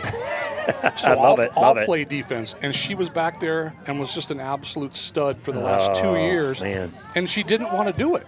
As a coach, you just love that. Yeah. I just, and that's one of the reasons why I just love her. And, it's a coach's dream there. Yeah, great kid, great player, great family. I mean, you just can't really ask for more. But yeah, that's absolutely a coach's dream.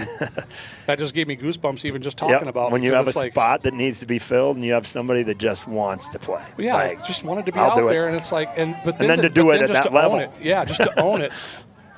That one could be trouble. Yeah. Dubasar's pretty fast. Yeah, She's she is. Holy smoly.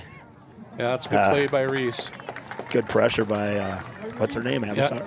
Yeah, Grayson Dubasar, yep. Dubasar. Ooh, yeah, she's got some wheels.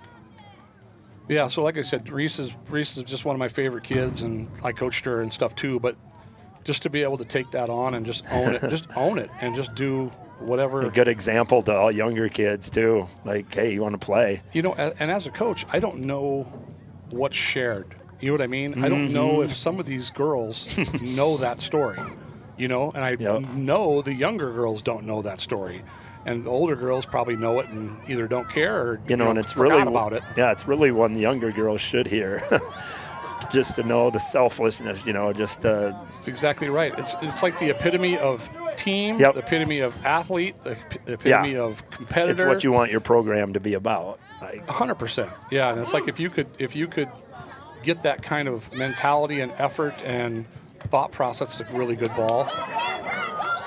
If you can get that kind of mentality and effort out of, I would say she can't pick that one up. I was going to say, that's what really happened good pressure.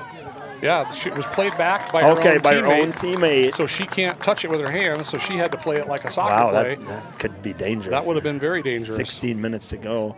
Who are some of the Titans that are injured that are missing from the action right now? Well, I think you've got Avalon Thompson, who's, I believe, has something with her elbow. Allegra Waltner, who was playing quite a bit earlier in the season. Yeah. I don't know if her ankle was fractured or if it's just a really severe high ankle sprain. Mackenzie Thompson had hip surgery. Yeah, and she had been fighting that since the beginning of July. Yeah. It's like, you talk about a tough kid. I mean, holy crap. Yeah, she's gritty. Yeah, I didn't even know that I knew that she had been hurt, but apparently, I didn't know there was a labrum in your hip either, but apparently she had torn it completely off the bone or something.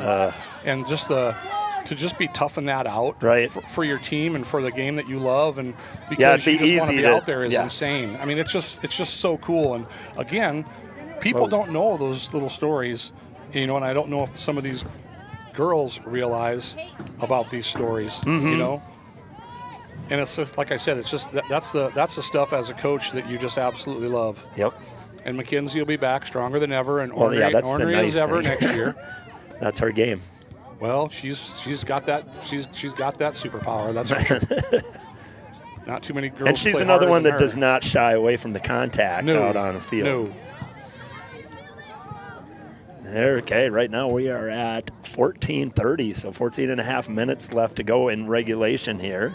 And again, if the game second half ends in a tie here, we will go to 2 10-minute overtime sessions. And then if no winner has been determined there, we'll go to some PKs. It's going to be very nerve-wracking if it gets to that point. It'd be nice to just score one here if you're the Titans. Well, then the thing is I think the biggest thing is if there's a goal scored, how do you play after that? Yeah, good point. I mean, you're going to have to keep you want to keep your foot on the gas. Yeah, but you want to keep human nature to kind of hunker down and play defense. It is, but then you have to realize, well, you've gone this long, not giving up a goal, keep playing how you're playing. Right. Don't get. But we'll conquer that when we get to it here, hopefully. Good control by Sage. Turned it over. Ooh, that'll change your day. Yeah. Like to see him settle the ball down a little bit and just slow down, keep the ball on the ground. Titans substitution, number 15, Elena Ott. Lou back in. Yeah, Lou back in. He's really shortened up his bench today. This is a big game. It's a good cross. See if Kaya can get on the end of that. Nope. Washington just continues to impress and play very, very good, solid defense. And yeah, just mistake-free type of a game going by both teams, really. For sure. It's going to take some luck, or it's going to take some right bounce. Yeah, Well, that's deflection. Deflection. A little redirect. So we are now on about 12 and a half to go in the second half.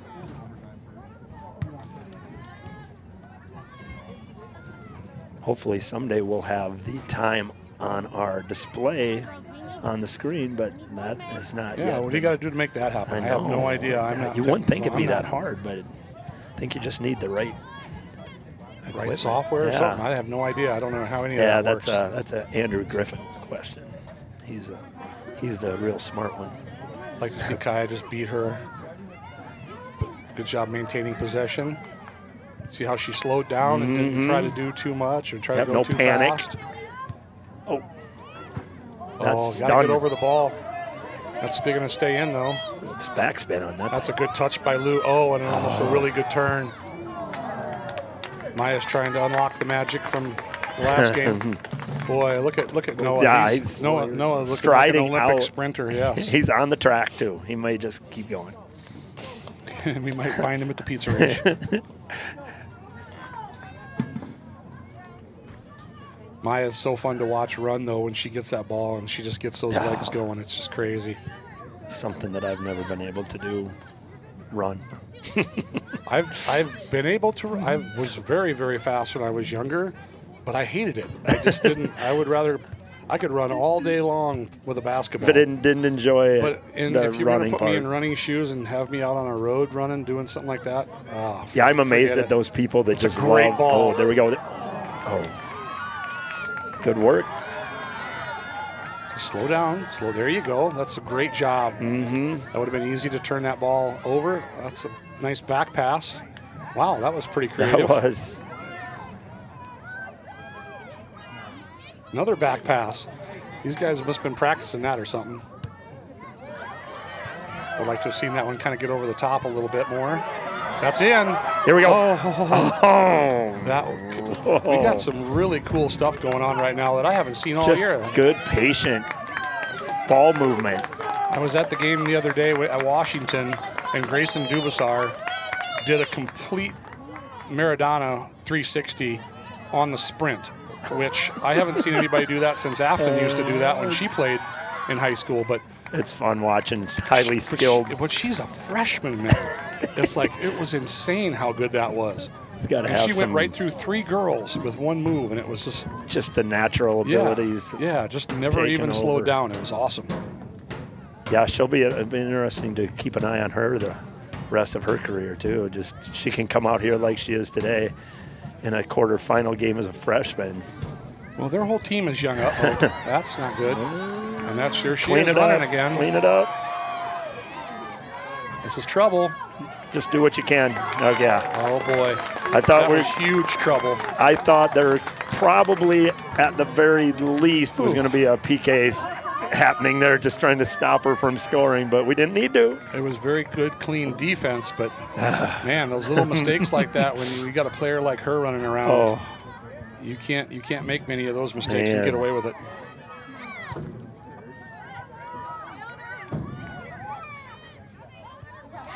Good play. We are just under 9 minutes to go. So, yeah, any mistake right now is magnified.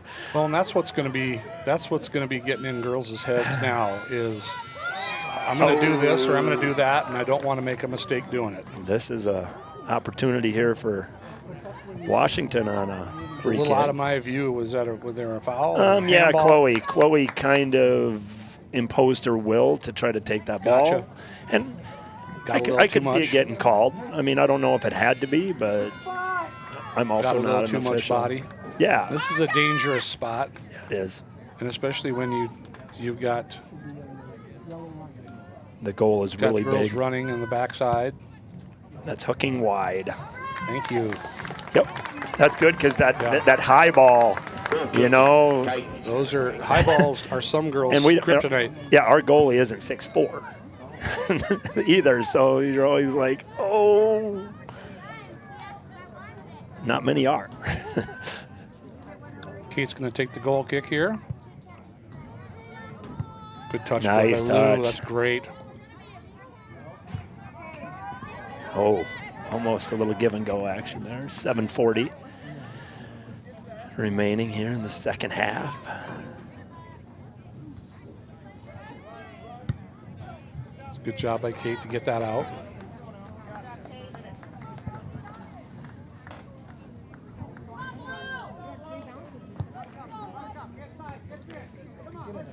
It's good hustle by Lou, good pressure. Make something happen right here.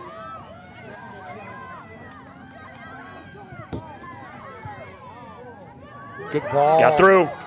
Oh, that was a great ball. Goal kick, Warriors. Check the clock here, 6:50 and counting. We have not had one stoppage this whole game, I believe. Yeah, they had trouble with cramping and all kinds of stuff at the when playoff game the other night. When it's 60, it's probably a little better. Washington is getting to every aerial ball first. They are. There they are again.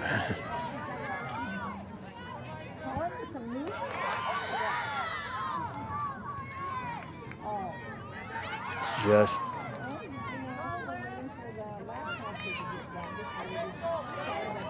gonna be a shot.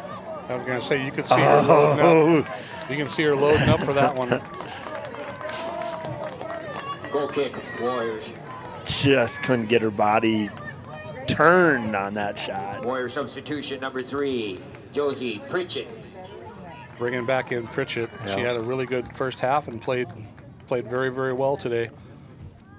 Just 5:45 remaining, so what's on the field? Win, lose, or draw, all these girls should be having their heads held high. They played a very, very 100%. strong game. They showed up. Both teams showed up and showed out here. For sure. A little bit of a heavy touch. This one could be a little bit of trouble. Foot race here.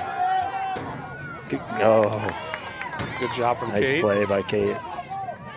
That's got to be ours, I would say. Thank you, sir. Here we go.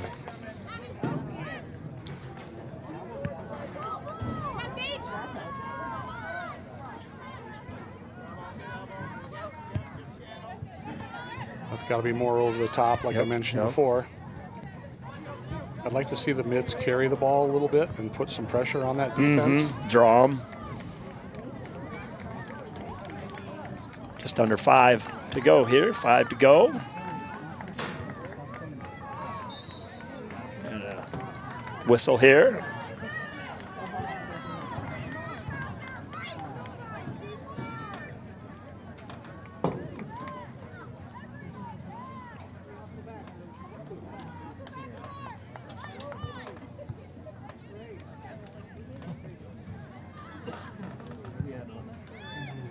Really good ball.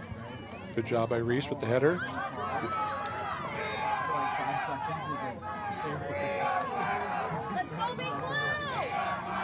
Oh. That's a shot. Oh, just wide. Oh. Goal kick, Titans. I'm glad Abby knew because I was not comfortable with that one. Yeah, from our angle, that didn't necessarily look Number off. 4, Sydney Stahlecker. Sydney back into the game with 3:45 remaining in the second half of a 0-0 game. Remember, if game ends in a tie, we go to 2 10-minute overtime periods. Do we get paid overtime for having overtime? I'm not sure. Mr. Clayberg hasn't mentioned anything. Well, we'll maybe have to have a little conversation.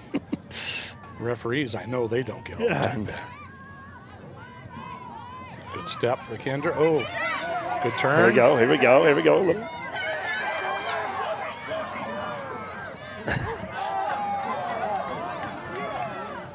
Good work by Sage. Good pressure. Good work by. Double teaming Pritchett. She's going to see those two in her nightmares tonight. There we go. Sending down the side. That'll be ours. Throw in with 3 minutes. If we can get something to happen in the last 3 minutes, that would be pretty special. How about now? How about now? See, I would like to have seen her kind of take that one down. Yeah. And then use her foot because that's a lot to ask. Yeah. Heading a ball from a the lot top of air under that one. Time to get to it. Well, even to have enough on it to actually get to the keeper or get by the keeper.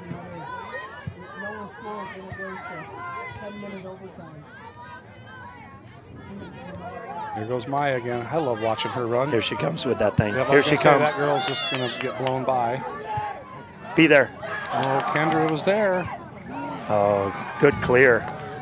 Yeah, very good clear. With authority, too. Yeah, this one could be trouble, too. It's a foot race, 1-on-2. Nessenbrink is tough. Uh-oh, she hurt herself. Oh, that's not good. That's not good. 2 minutes remaining, second half. There's our first stop. I'm maybe. guessing that's an ankle. Why did we kick it out? There's our first stoppage of the game right here with 1:47 showing on the clock, 1:47. Who do we have down there? This is Isabella Messenbrink.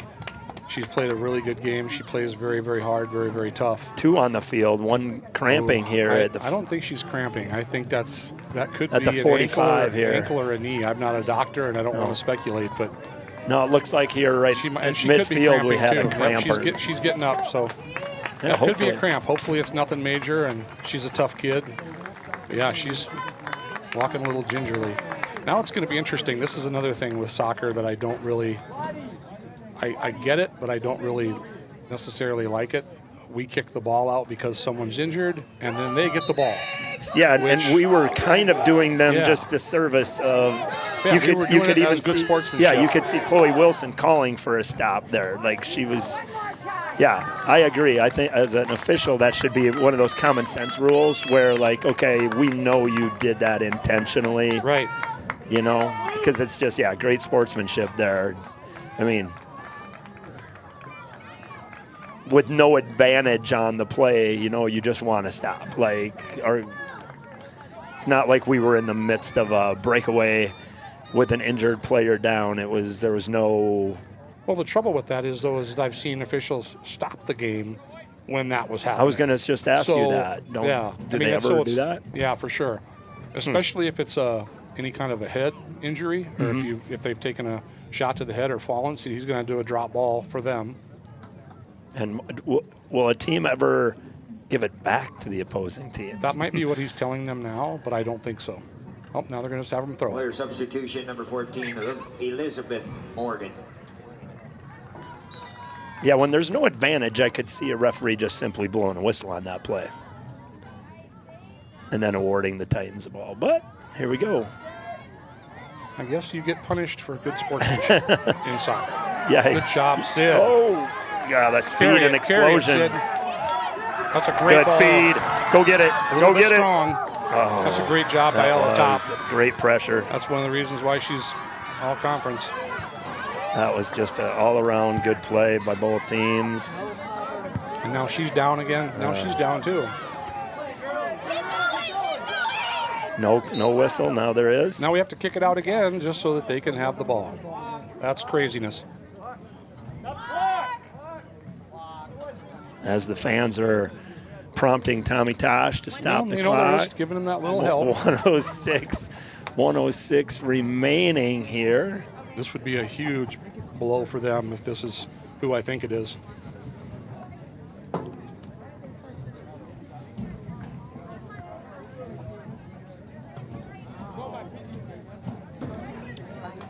I'm about 90% sure it's Grayson Dubasar, and that would be their top 2 scorers. Yeah, looking over at the bench. Looking over at the bench now. Still kind of favoring that leg over on the bench. And my guess is it's either she could be cramping. Like I said, I don't want to speculate, but it's. I hate to see these girls. Yeah, at this point of a game, turf. too. At this point of the game with a minute remaining, great, very well played game. Yeah, you want this to finish the way it started, Walking off the field. That's going to be a tough one for them. Yeah, if she can, I'm guessing she's going to be out there shortly, if at all possible. I would say she's a very, very, very tough kid. All right, so what do we got here? Set the stage here with 106 remaining.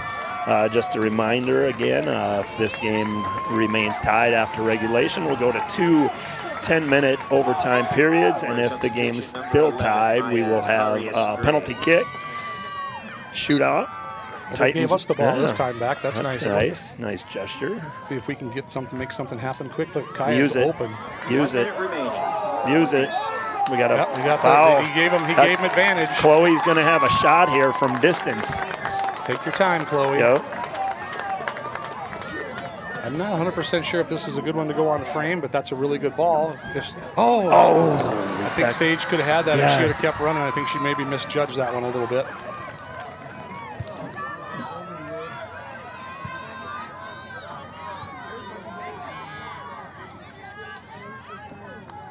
$25 seconds. Titans, do they have a run in them here? I think it's going to have to come in overtime because you're asking a lot to score in 20 seconds. Or maybe not. Here we go, sending her. Oh, yep. Oh, just a little bit out of the range. And we're at 10. 9, 8, 7. As Tommy Tosh counts it down, it looks like we're going to be heading into overtime here. 2, 1. And just to kind of set the stage here for overtime, again, we're going to have 2. They have reached the end of regulation in Harrisburg. The Knights 0, the Tigers 0. Well, both quarterfinals that are matching up against each other are heading to extra time, with Harrisburg and O'Gorman going to overtime at 0-0. And again, as Chris has mentioned, it's 2 10-minute overtime periods.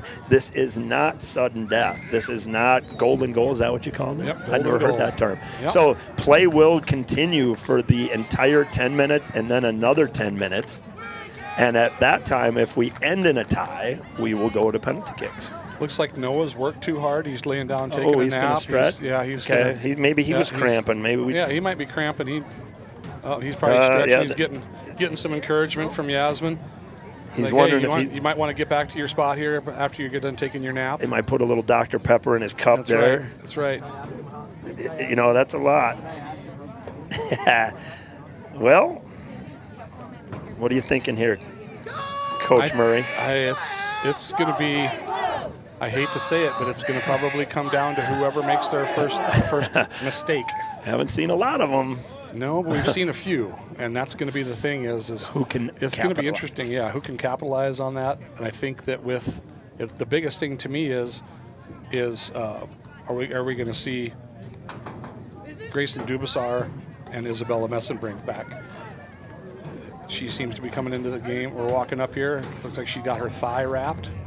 Oh, she must be coming up to do the coin toss. Yeah, she is not. She is not really moving very well. It's too bad. But that's got to be their two of their top scorers. And they're, like you said, they don't have a huge roster to begin with as far as numbers. And well, especially with Messenberg being a senior, and you know, she's got the most experience of anyone out here from Washington. So I think it's one of those things that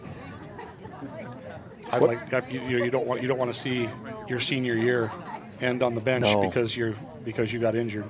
So what are they talking about here when the captain's meeting going into overtime? Is it just sides? Well, just explaining it to them, saying, you know, hey, whoever wins the toss gets to choose. Do you want the ball? And then the other team gets to choose which way they want to play. It's not a huge deal when there's no wind, but anytime you when there's wind involved, you want to definitely take advantage of the wind. So we're going to have 2 10-minute periods here where there's no wind, so there's no real advantage. And so they're just going to make sure that everyone knows which side you're on, and then at halftime, at the end of this period, they'll flip just like they do at halftime and switch sides again. For these parents, this could be the longest 20 minutes of their lives. I remember the state championship we won 2 years ago when the state championship game went into a PK shootout. And that one, I think, aged me about 15 years. I believe that. And that was in the state championship. And, you know, and what just adds to it is knowing when you look at the other quarterfinal going on, just knowing that you have a chance. Like the 4 teams right now that are going to be in that semifinal are going to have a chance at winning a state championship. Like a legit chance. Just on a given day, a given bounce, a mistake, you know, so that even makes it more nerve-wracking to know that. Yeah, I think that with T moving to AA, the A schools now are probably saying good riddance. And I think there's probably 4 teams in the A that could win it. AA has been dominated by Harrisburg, and over the last 5 years with Coach Eric Christensen and the amazing job he did with all those girls. But they've always had just a ton of good players, and it's going to be interesting to see how all of this plays out, because this year, you know, with O'Gorman giving Harrisburg all they can handle, you've got another undefeated team on the west side of the state. We'll see how all that plays out. But on the boys' side, T went to AA, and strangely enough, Sioux Falls Christian boys soccer went to AA. But the girls stayed in A, which I don't know how that works. But now you've got probably 2 of the most dominant boys programs in A soccer history, both in AA. So those other teams in A have to be just thinking that they died and went to heaven. Yeah. So you're telling me there's a chance. But no, so I think it's going to be interesting to see how this all plays out, and you know, there's going to be some nerves, and these girls have played a lot of minutes because Coach Mark has shortened up his bench a ton for this game. The one nice thing that kind of probably is helping is the temperature today being 60 degrees and not hot, sunny. Well, and that's one of the reasons why, as a coach, I would prefer to play in this kind of weather, because, believe it or not, wind can wear on you. The heat obviously wears on you. And we don't have any of that today. Yeah, and the turf, when it's hot, is 20. Hotter. Yeah, it's probably 20 degrees hotter than it is for you and I just sitting. Well, maybe not you or me, but I mean, I'm sitting when I sit in this booth and it's hot, I feel their pain. Well, here we go. 10 minutes on the clock. Well, not yet, but Tommy Tosh will put 10 minutes on the clock, I'm thinking. All right, Tom, here we go. There it is. And Washington will start with control here. And Messenbrink is on the bench. And Grayson Dubasar is back out there, so that's good to see.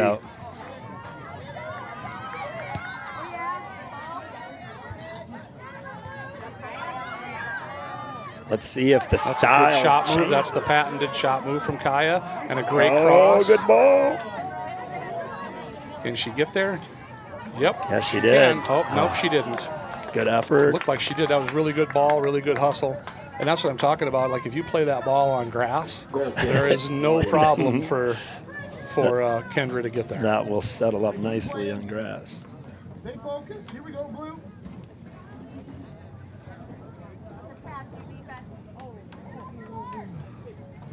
And speaking of Kendra, I really like how she's played today. She's really kept her head in the game. She's been working very, very hard, been very, very aggressive. Maybe gotten unlucky a few times, but she hasn't really let it get her down. That's trouble. What we got here? Yeah, she didn't play the ball, so that's going to be a foul. But that's not a bad place to foul if you're going to foul somebody.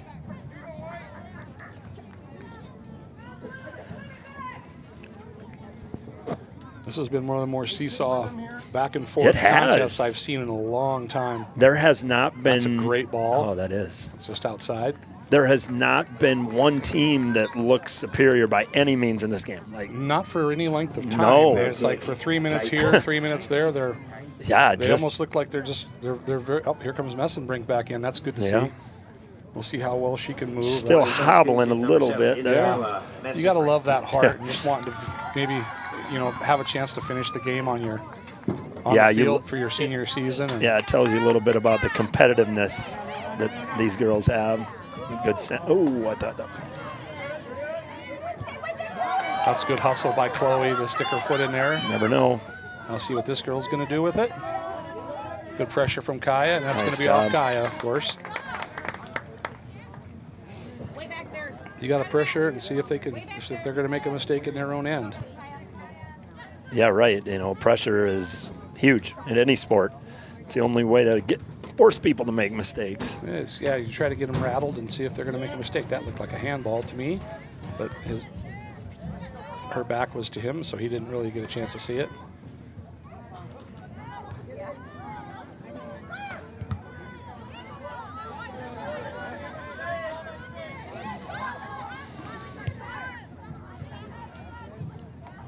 Pretty good ball by Lila Retzlaff there. Yeah. That's what you're looking for. It's just one of those deals, again, on turf. It's just a little bit unlucky. Bring it down, keep it close, control it, move it up the field.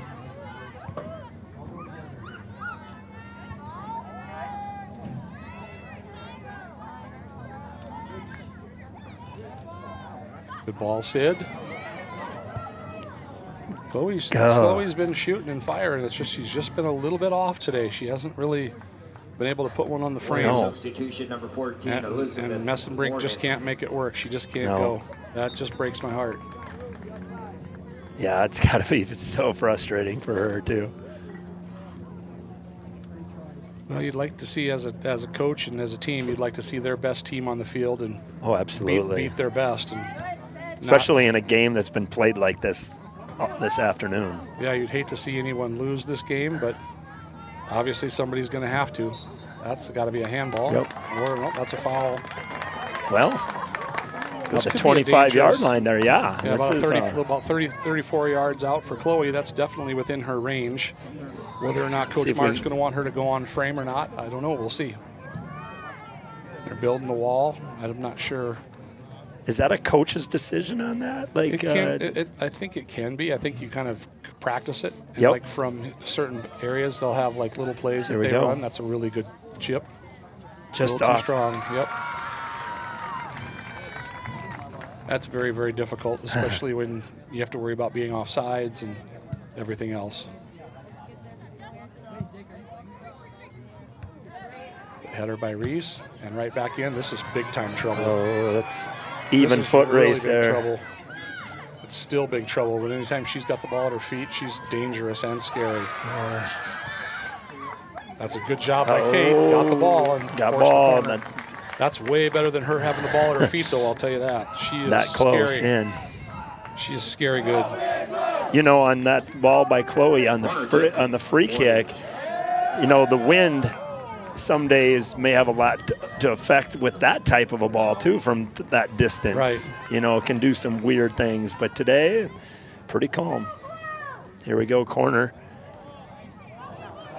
I think that hit the football goalpost is what it looked like and came back down. Yep. It's a good-looking ball, but just a little too high. I was just told in Harrisburg it's still 0-0 after the first overtime period. Wow. So tension's running high in that one too, as you might expect with a team like Harrisburg who's undefeated. Coming in, we got a corner, I believe.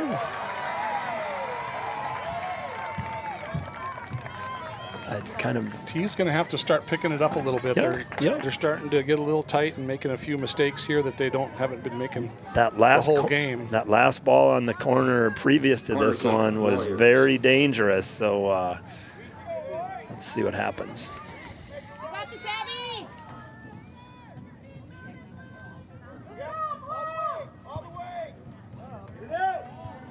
That's a really good header, really good ball. Very good. That's just very, very difficult. Not many Titan fans talking during that one. There was a lot of holding of the breath. Yeah, there's some nervous folks in the stands on both sides of the field right now. There's no doubt. And there's Washington continuing to get to that first control ball. play here. No call or? No, they did make that call. They were going to give advantage. Well, we're 3 minutes to go here in this rapidly moving, it seems, but it's 10 minutes, but it feels like it's been 3, and it's already 3 minutes to go. And again, if no one scores during this 10-minute period, we keep going no matter what. So, 25, Sage Hoffman. I think that's a good move to get Sage back in the game right now. Her experiences. Yes. Could be. That's a great ball. Oh, get through here. Oh, just could not. It's a good ball by Reese to send it back in. Now we're starting to kind of boot it back and forth a little bit. Good control by Chloe. Settles it there.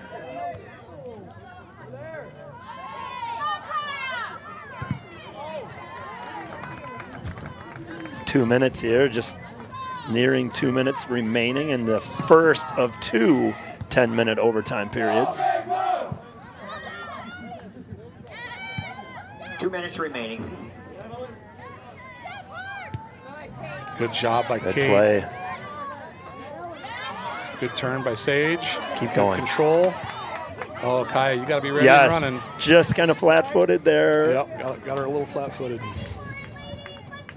I don't think she was expecting her to win that ball. And Sage making a couple nice moves around midfield.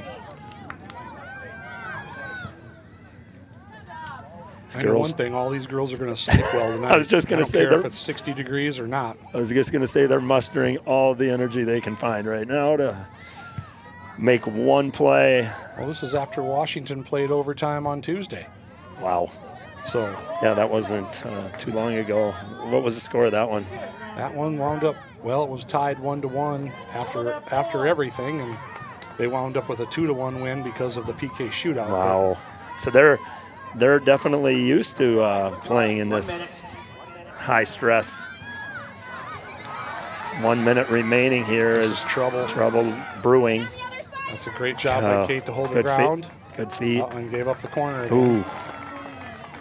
Would you like her seconds. to angle that a little more to the sideline if she could? I think she was trying to. It's just one of those deals where at that point you're just trying to get it out. When one of the best players and the best scorers in the state are in your box, that's really all you're trying to do is get it out any way you can. This is going to be a dangerous one here too. Got to get it out, ladies. Dangerous. Good hustle by Sage. Good header by Sage. Get a rush going here. Keep carrying. She's got a run on her. 10, 9. Well, that's a good job. Yep. That was real good. See if we can get a quick one here. A quick opportunity. 3, Nope. 2, 1. We are heading to the second overtime period. Still scoreless here in T. How about in Harrisburg? What's it looking like over there? Gonna have looks like a little 2 minute break here between. I'm gonna play a little High School Activities Association commercial here. We'll be back in 1 minute. All right, folks, let's get started. Parents, thanks for coming. As many of you know, I'm Coach Mather. Tonight I want to talk about the season, of which I only have one expectation: that everybody gets stronger. When I say get stronger, I'm not referring solely to physical strength. Sure, we'll be in the weight room, we'll be running stairs, But we're also going to focus on developing mental toughness and grit, because those are the characteristics that allow us to achieve greatness both on and off the court. So, how do we develop those things? By getting comfortable with a challenge, by cultivating the confidence necessary to overcome adversity in all forms. That's why I coach. That's my purpose. Every member of this team can lean on me, and I'll teach them how they can lean on themselves.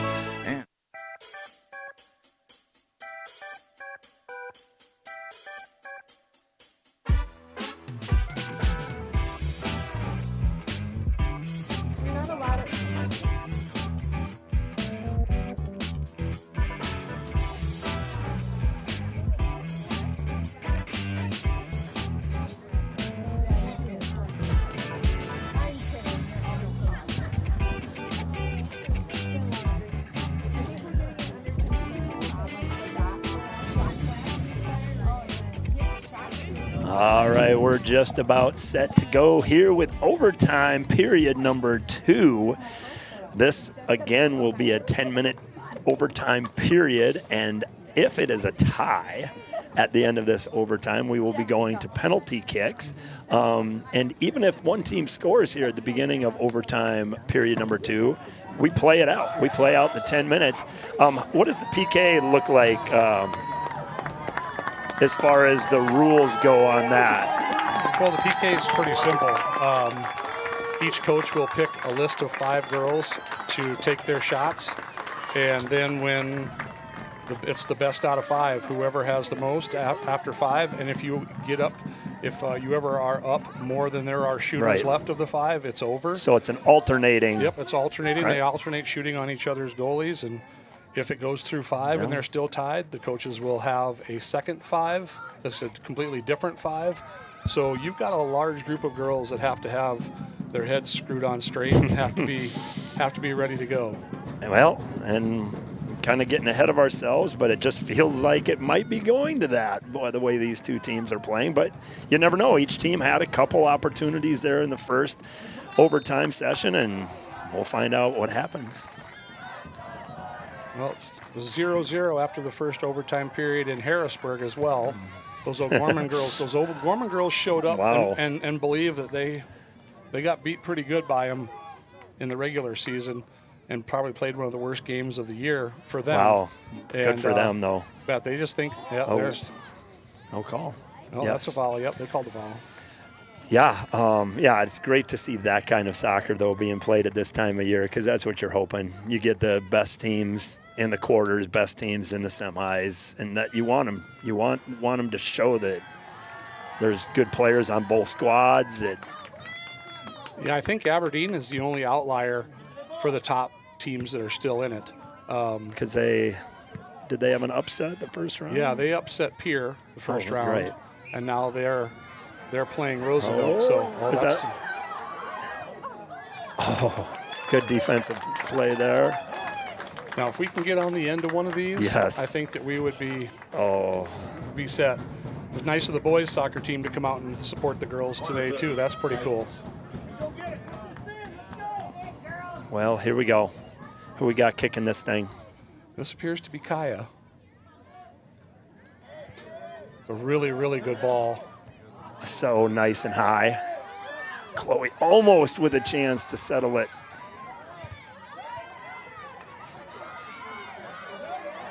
That's a good defense. Oh, they called it. I thought that was pretty good. That was a kind of a tough one, I thought. Yeah, didn't really see that one. Yeah, that didn't appear to me to be like a questionable one. Like, are they going to call that? But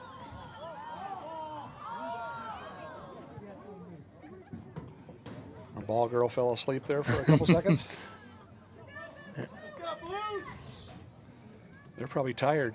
Yeah, it's a long time to hang out here. That's right. Here we go. Chloe sending it back. Good ball. Comes Lou down the side.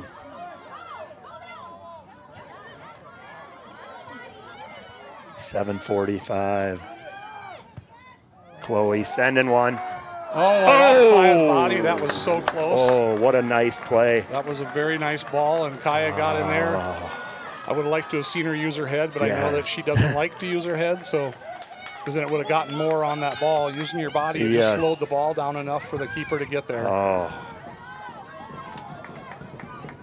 Kyle will be playing at Bethany Lutheran. I think she's graduating at the semester, which is pretty cool. Yeah, for sure. Here we go with 7-10. Wow.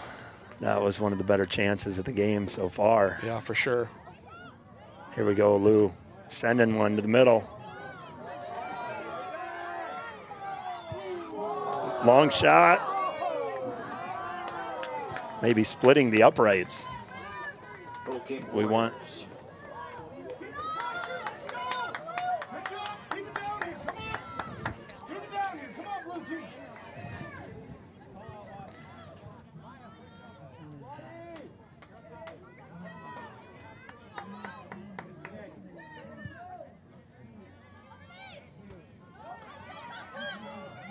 Just got word that Aberdeen Central has kept their upset streak alive. They knocked off number 6? Roosevelt. Wow. Over in Sioux Falls, Roosevelt, yeah, too. They traveled all the way here to knock them off. That's crazy. Big win. They won 3-1. It's huge. Here we go. Good left foot. Good hustle by Sid. What a run for them. Playing, obviously, their best soccer at the time when is required. For sure. Being the 14 seed. Yeah. Amazing. Good cut back by Lou. Come on, finish it right here. Oh, good play. That's a shot here. There it is. Oh, she had the heat on that too. Yeah, she was loading up for that one. You're hoping she kicks that a little lower just to make them get out of the way of that thing, because that's like a missile coming through there. That's a business decision that isn't going to feel good. 5.5 minutes left here. Lena Otten giving it all right here. Just play it out.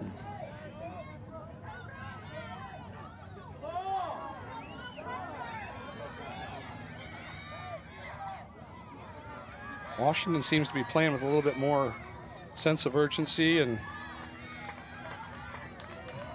just getting to the ball a little bit faster right now than we are. Just under 5. I think those couple of near misses and scares woke them up a little bit. Yes, I think you're right.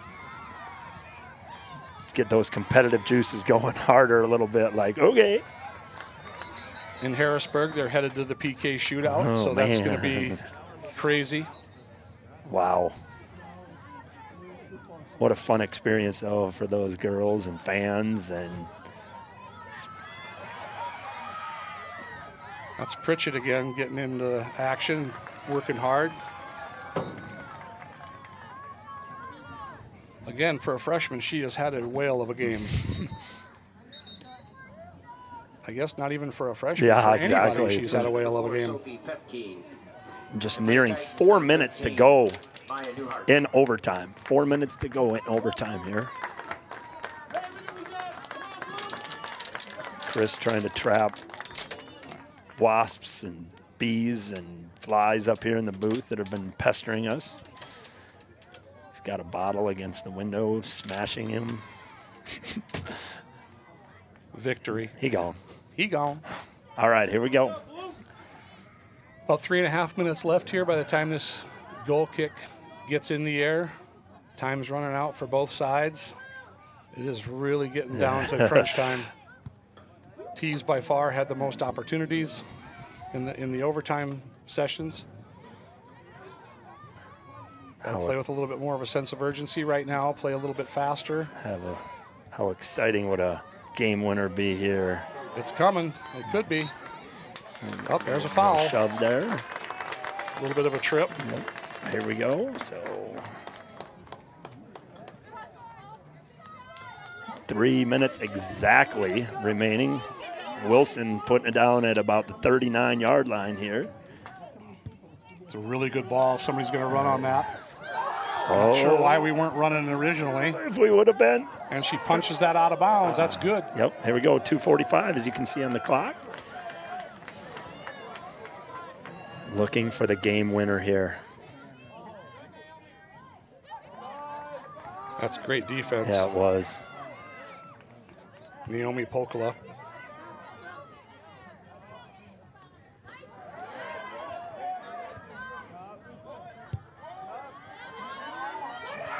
That's dangerous. Still dangerous. Oh, my word. I wish she could have got a better foot on that. The longer that ball is in that box area, take your time and get ready to send it back in. Oh, that could be a foul, too. I thought so, too. Oh, Kate, you got to do better. That's when you start getting a little rattled. Starting to get a little bit sloppy. Yep, where there's stress. Sending that thing out of bounds with 1:40. This is big time trouble. Still is. Abby is going to. Oh. Good step by Maya to get in between. Yeah, it was. Between her and the ball. That was big. Minute 20. Minute 20 left. Now we're playing some defense down here.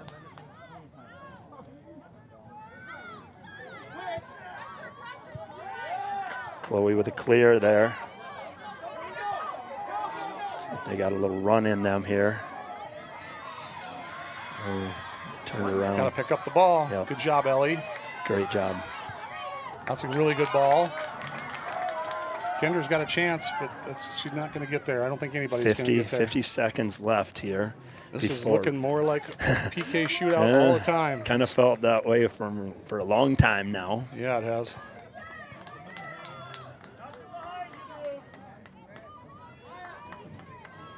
"35 seconds here. I think they're just going to be content to just, you don't want to make the mistake here. A little bit of a heavy touch. Good hustle by Pritchett. She's got Pupke that's running dangerous, with her, isn't it? Yeah, that whole thing was a little too dangerous for me. Do we got a shot? Nope. Oh. We'll go to PKs. Yes, we are, folks. 3, 2, 1. Well, now, here's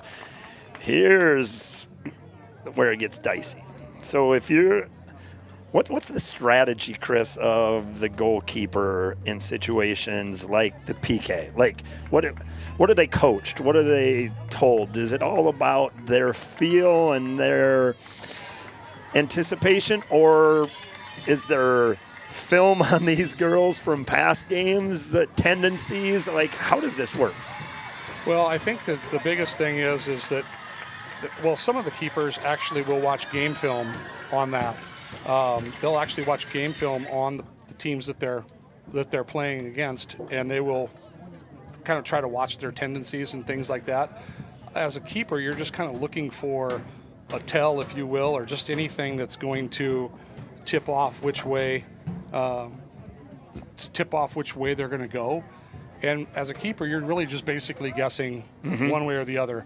But you've really kind of almost got to just sell out for that direction. But you don't want to give it away early either, right? Well, that's true, because most of the time, though, the girls that are kicking are going to know where they're going before. It's not a change in mid-stride. Right. They're going to have determined where they're going to go. And one of the tough ones is when you, and as a shooter, understanding is that keeper left-handed or right-handed, because they're going to dive to their right if they're right-handed better than they do diving to their left. So there's a lot of different things to it. The one thing I don't like about PKs is it doesn't really necessarily mean the best team wins. And that's the thing that's tough is there's a lot of luck involved. And I'm just sitting here watching the white team just missed. The Harrisburg and O'Gorman PK shootout. I've already seen 2 O'Gorman misses, which I can't believe. So I have not seen any of the Harrisburg girls shoot, but this could be the end of it. Yeah, we'll know by the reaction here soon. And that's it. That should do it. That should do it. Oh, that's heartbreaking there. Yep, that's really tough. Wow. So Harrisburg looks like they win in PK shootout.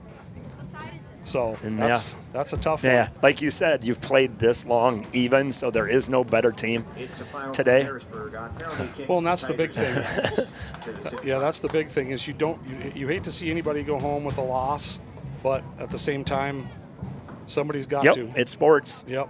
You know, that's the fun, and that's why people love it, you know, because it's the joy and excitement of winning, and it's the agony of losing and know you came close, and, you know, just the journey of it. Like even this game, you know, whichever team, you know, is victorious or is defeated is going to remember this game. They're going to talk about this one. Yeah, this is one that all of these girls, not just seniors, are going to remember for a very long time.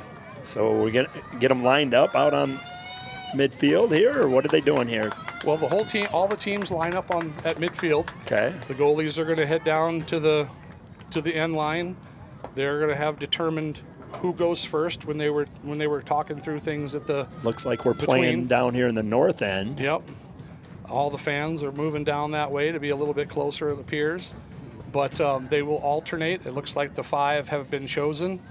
It's kind of interesting. They've got 2 girls that are out there that I don't think have even been in the game for T, which is interesting. But he's going to use them as PK? Yeah, you don't have to have played in the game to be to be able to go out there. That's different for high school. Yes. It looks like he's got Elena Mann, And it's Sage Hoffman. I see Piper and Emily Boudall, and I can't really see. I think it must be Lou, number 15. It just kind of goes by what you've seen in practice, what they have displayed during the season. Who do we have here? This is Ashley Centeno from starting off for Washington. Abby Munson. She's a sophomore. We got Abby in the goal.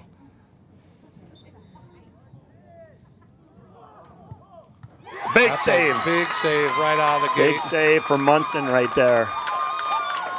And that gives your team, that just, you know, that's got to give you a little boost. Oh, I thought that was Elena Mann. That's actually Kate Giles. Kate's lived on the PK line. Yes, I was going to say this isn't her first rodeo with the PK.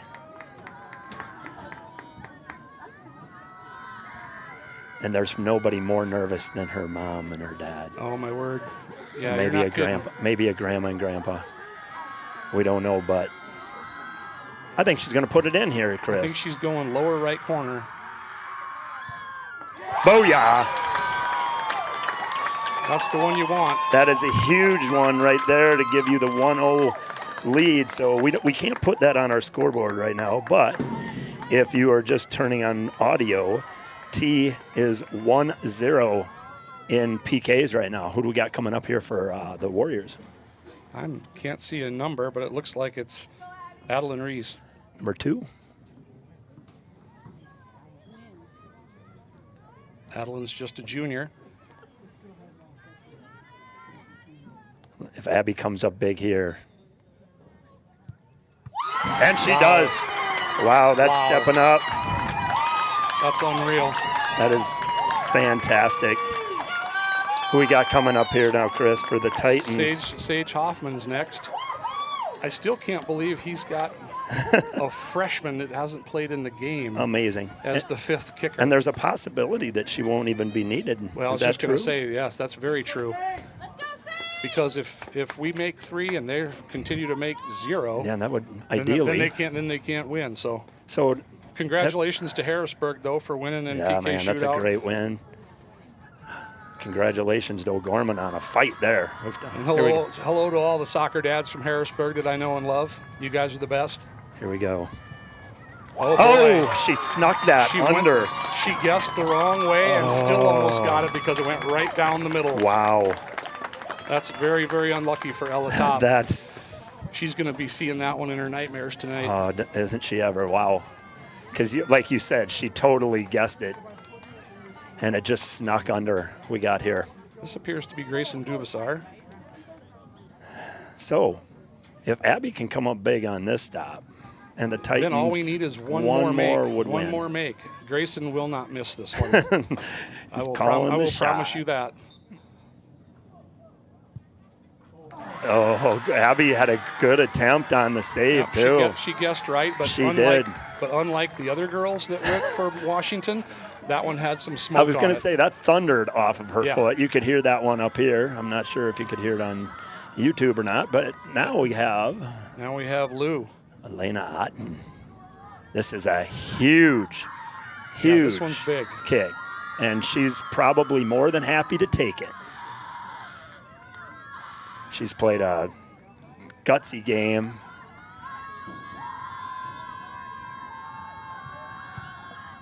Oh, that is great shot. Didn't even move. No, the goalie didn't need to move on that one. There's no chance. Much like Lou. the shot before that from Right. Washington. Right. There's just no hope.